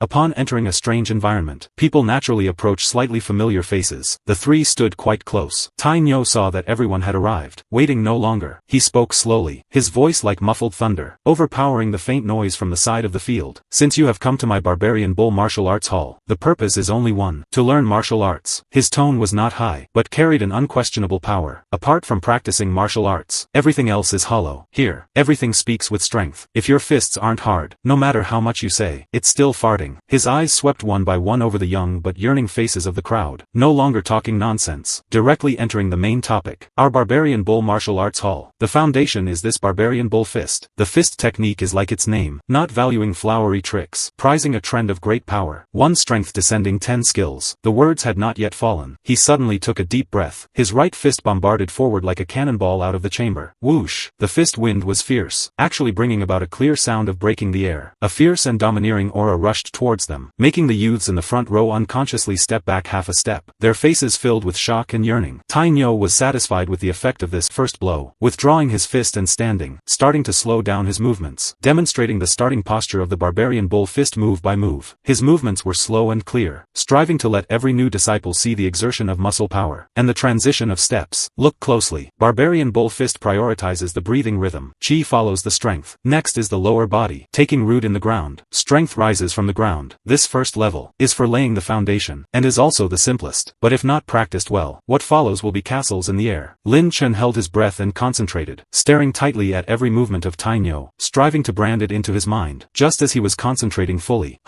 he only felt the blurred ball of light in his mind that had been silent tremble slightly. The next moment, he saw that simple panel undergo a change. Name: Lin Chen. Martial arts realm: none. Technique: Barbarian Bull Fist. Level 1 proficiency. 0 out of 100. Regular lifestyle. Strong physique. Activating. It appeared. Lin Chen's heart shook violently. An unspeakable ecstasy and excitement instantly spread throughout his body, almost making him unable to maintain his focused expression of imitation. He forcibly suppressed his churning emotions, casting his gaze even more sharply towards Tang You, who was demonstrating, verifying every detail against the 3 words Barbarian Bull Fist that emerged in his mind. His golden finger had arrived. He took a deep breath, casting aside all distracting thoughts, focusing even more on imitating Tang You's movements, at the same time carefully experiencing the subtle induction brought by the panel. He knew this might be his greatest reliance to surpass others, and continue on this martial arts road. At the east corner of the practice field, the atmosphere was solemn. Tang You, responsible for instructing the new disciples, was like a completely different person from his usual honest appearance. His expression stern, gaze like torches, sweeping over every youth who was clumsily imitating the fist stance. So difficult. The little fatty Lu Fu whimpered on the side, muttering in a low voice. He felt the movements were simple and clear when watching senior brother Tang You demonstrate just now, but truly when he set up the stance, he immediately felt his hands and feet wouldn't listen, his whole body awkward. Lin Chen felt the same. This Barbarian Bull Fist seems straight and direct, but actually, the requirements for force exertion, breathing, and lower body are extremely precise. precise. Absolutely not as simple as it looks. Tainyo walked with steady steps, guiding one by one. Horse stance must be steady, without roots under the feet. The fist thrown out is like duckweed without roots. He pressed a finger lightly on the knee of a youth whose figure was swaying. The youth immediately exclaimed, nearly falling to the ground. Tainyo shook his head, his tone carrying a trace of imperceptible regret. Lower body is this unsteady. Not everyone is suited for the martial arts road. Forcing to practice down is just wasting time. Hard to have any progress. His voice was not loud, but like a basin of cold water, pouring over the hearts of many youths who had fear in their hearts. He walked to the next youth. Seeing the other party's abdomen was loose, he shouted, pull in the stomach. When practicing boxing, must use the heart to feel the flow and surging of blood and qi. Practicing boxing practices blood and qi, practices strength. Do you rely on this first level of shallow skills to muddle through a lifetime? Soon, he came to Lu Fu. Lu Fu was flushed red, fists clenched tightly, as if using all his strength. Fool, Tainyo shouted in a low voice. Practicing boxing practices blood and qi, not telling you to hold your breath. Relax. Breathing must be deep, must be long. Come again. When it was Lin Chen's turn, Lin Chen had already adjusted his posture according to the hints of the panel in his mind, and the observation just now. Although his figure was thin, his horse stance was solid, his fist stance standard. His breathing also faintly carried a trace of the heavy rhythm required by the barbarian bull fist. Tainyo paused beside him for a moment, examining him up and down. A trace of surprise flashed in his eyes, nodding secretly. This Lin Chen, perhaps is truly middle-grade bone roots. In his cognition, only middle-grade bone roots and above could grasp the core essence of the fist stance so quickly without detailed instruction. This is the innate advantage brought by bone roots. The control over the body far exceeds ordinary people. This is not saying comprehension. The barbarian bull fist's first move, or rather, the entry level doesn't have that many fancy postures yet. When Tainyo walked to Li Shi, who was silent, his footsteps paused imperceptibly. Lin Chen also subconsciously glanced over, seeing Li Shi sitting in a horse stance, fist stance spread, movement smooth and natural, actually faintly revealing a steady bearing, not losing at all to himself who had just set up his posture with the system's assistance. This guy, could he be a genius? Lin Chen secretly guessed in his heart, being able to reach this in such a short time, just by observation, even possibly surpassing himself with the system's correction. Apart from the legendary superior grade bone roots, he couldn't think of any other explanation. And just the moment Lin Chen successfully set up the barbarian bull fist stance, and felt a trace of weak blood and qi flow, the panel in his mind underwent another change. Name, Lin Chen, martial arts realm, none. Technique, barbarian bull fist, level 1 proficiency, 1/100th, regular lifestyle, strong physique, activating, evolution path 1, current technique path parsing, barbarian bull fist, can evolve into perfect barbarian bull fist level 1, evolution path 2, current technique path parsing, barbarian bull fist, can evolve into barbarian bull fist level 2. Looking at the two extra hints on the panel, Lin Chen's heart was pounding. Evolution, this panel actually could deduce the technique, and there were different directions. This second level should be the follow-up technique. The martial arts hall will definitely teach it later. As for this, perfect barbarian bull fist level 1, had never heard senior brother Tainyo mention it. Lin Chen's eyes slightly closed, faintly feeling this perfect version of barbarian bull fist was not simple. Subconsciously immersed himself in the second path. Sure enough, the next moment the system changed again. Name, Lin Chen, martial arts realm, none. Technique, perfect barbarian bull fist level 1, proficiency, 0/150, regular lifestyle, strong physique, activating. The original optional branch was gone, but Lin Chen was more ecstatic. This meant every choice of his would determine the future martial arts direction. Immediately Lin Chen pondered slightly. It seems once this evolution direction is chosen, there is no way to change it. Seems I must be more cautious in the future. If every time he practices the perfect version of the barbarian bull fist, what will happen? Should be stronger, right? His gaze subconsciously swept over other parts of the panel. Immediately after, he discovered another change. The proficiency requirement changed from the original 100 to 150. Lin Chen's breathing suddenly suffocated. It turns out, this is the true opening method of this system. It is not just passively recording the technique, but can deduce on the basis of the original technique, complement, and even evolve. What does this mean? It means even if he practices the same fist technique as everyone in the martial arts hall, his starting point, his potential, the height he can finally reach, are completely different from the beginning. Perfect barbarian bull fist, even evolving into barbarian bull fist in other directions. What the people in the martial arts hall practice, even the master, probably wouldn't dare say that what they practice is a perfect version without any flaws, right? Lin Chen could almost be certain. What the master possesses, perhaps is just deeper, closer to perfection than ordinary disciples, but definitely not true perfection. Perfect. These two words weigh as heavy as 1,000 jun. There must be misunderstandings in the technique inheritance, missing details, or limited by the practitioner's own bone roots and comprehension, unable to reach the theoretically best effect. This system directly paved a grand thoroughfare to the theoretical limit for him. Whoosh! Lin Chen forcibly suppressed his excitement, took a deep breath, letting his somewhat hot-headed mind calm down. He continued to adjust his movements following following Tai Nyo's instruction calmly. But his eyes became even deeper and firmer. He glanced at Li Shi beside him, who had a standard fist stance, and swept over those youths around who were struggling, or ignorant. Very good. With a genius like Li Shi here, my performance with these middle-grade bone roots should not be too eye-catching. Senior brother Tai Nyo walked a circle in the youth queue like plowing land. Almost everyone suffered a few ruthless scoldings from him. Only a few, like Lin Chen, Li Shi,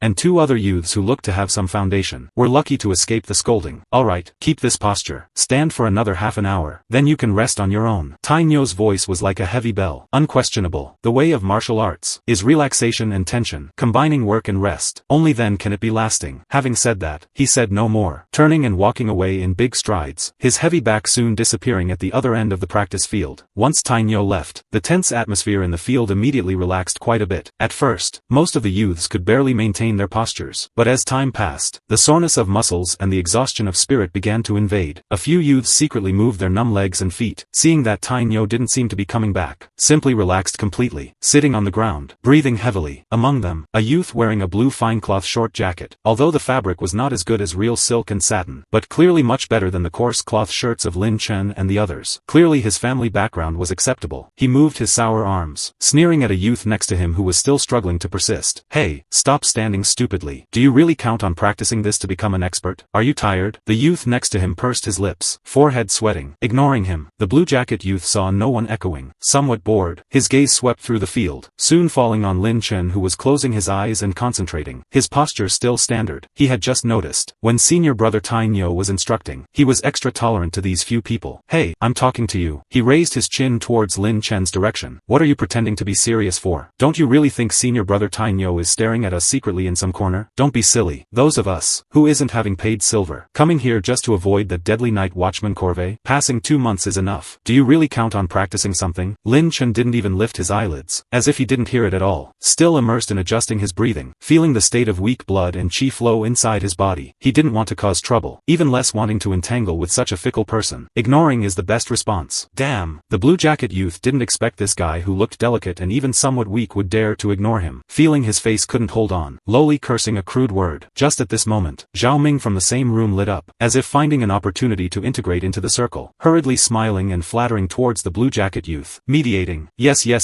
this senior brother's words are reasonable. This brother of mine just arrived. Dull temperament, doesn't understand things. Please don't hold it against him. The blue jacket youth looked at Zhao Ming with some surprise. Seeing his respectful attitude, snorted. Seems there are still sensible people. My name is Zhang Kuang. From now on you are covered by me. He no longer stared at Lin Chen, turning to talk to Zhao Ming in a low voice, faintly using Zhao Ming as a bridge, starting to win over a few other youths who were also slacking off or had weak will. Lin Chen although closed his eyes, but he heard the movements around clearly. He was disdainful of Zhao Ming's behavior of being eager to stick together, even at the expense of belittling his roommate to please others, but he was also too lazy to care. He slightly adjusted his center of gravity, feeling the soreness coming from his legs and the slight heat on his back. What others do has nothing to do with me. My goal is that realm of perfection, he whispered in his heart, completely blocking out the noise from the outside world. Lu Fu saw it clearly on the side, a trace of worry appearing on his fat face, but seeing Lin Chen and Li Shi still standing as steady as a rock, he also gritted his teeth, striving to maintain the fist stance that had already begun to tremble. The sun gradually rose, scorching sunlight grilling the bluestone slabs of the practice field. Fewer and fewer youths could grit their teeth and persist in the fist stance. Lin Chen gave a rough glance. Apart from himself and a few others that Tai Nyo paid key attention to, most of the people had either collapsed in the cool, or simply slipped away. It seems, the length of this persistence might also be related to the physical strength and endurance brought by bone roots. Lin Chen had a faint guess in his heart. Just at this moment, the silent panel in his mind transmitted a subtle wave again. Barbarian bull fist proficiency +1. A weak warm current seemed to melt into his limbs and bones with this hint, dispelling a bit of exhaustion. Lin Chen felt a trace of joy in his heart, moving his numb and sour arms. Food is served. Slow hands get nothing. Don't know who pulled their throat to shout. As if throwing a giant stone into a calm lake, the originally deathly silent practice field instantly exploded. Whether standing, sitting, slacking off, all the youths swarmed towards the same direction like hearing the bugle for a charge. The cafeteria. Lin Chen, let's go quickly too. Lu Fu wiped his sweat, calling out anxiously. He felt that since Zhao Ming flattered that blue jacket youth, his attitude had changed. Li Shi was always a loner. Only Lin Chen looked the easiest to get along with. Lin Chen nodded, suppressing the joy generated by the proficiency increase, rushing towards the cafeteria with the crowd, also somewhat looking forward to what kind of lunch the martial arts hall's 50 taels of silver fee could provide. The so-called cafeteria, actually is a huge, drafty shed on all 4 sides, so simple that there were not even tables or benches. One end of the shed had a few earthen stoves. Several huge wooden barrels were steaming. A few sturdy women wearing greasy aprons were standing behind the wooden barrels, holding long-handled large ladles, emotionlessly giving food to the disciples lined up in a long dragon. The queue was noisy and chaotic. Those who got food had nowhere to sit at all, either crouching at the corner of a wall, or simply standing in the open space outside the shed, burying their heads and gobbling up. Lin Chen tightly covered the meal tickets hidden close to his body in his bosom, moving slowly forward with the queue. When it was his turn, he carefully tore off a ticket, handing it to the woman at the very front. The woman took the ticket, without even looking, scooping up a large ladle, fragrant white rice with distinct grains, clang, dumping it into the rough ceramic bowl handed over by Lin Chen. Her voice hoarse, "Rice is enough, come add more after eating, but not allowed to waste." "Thank you, auntie," Lin Chen whispered in thanks. Another woman responsible for the side dishes, scooped up a large chunk of oil shining red bright, stewed until rotten pork knuckle meat, full of weight, putting it into Lin Chen's bowl. Lin Chen again thanked obediently. "Thank you, auntie." That aunt who gave the side dishes looked at him after hearing the voice. Seeing this youth had fair skin, eyes clear, mouth sweet, her expression eased a bit, casually scooping half a ladle of thick hot meat soup from the soup barrel beside her and pouring it onto his rice, muttering, "Mouth is sweet, add some soup for you, eating rice with it is fragrant." The third aunt nimbly added a ladle of stir-fried seasonal vegetables for him, holding the heavy, fragrant large bowl. Lin Chen and Lu Fu found a relatively quiet corner in the crowded cafeteria, even ignored that the ground was dirty. Directly crouching down, Lu Fu couldn't wait to gobble up a large mouthful of rice wrapped in meat juice, and bit fiercely into the fatty and glutinous pork knuckle meat. Even if burning his mouth, he was reluctant to spit it out, mumbling praise.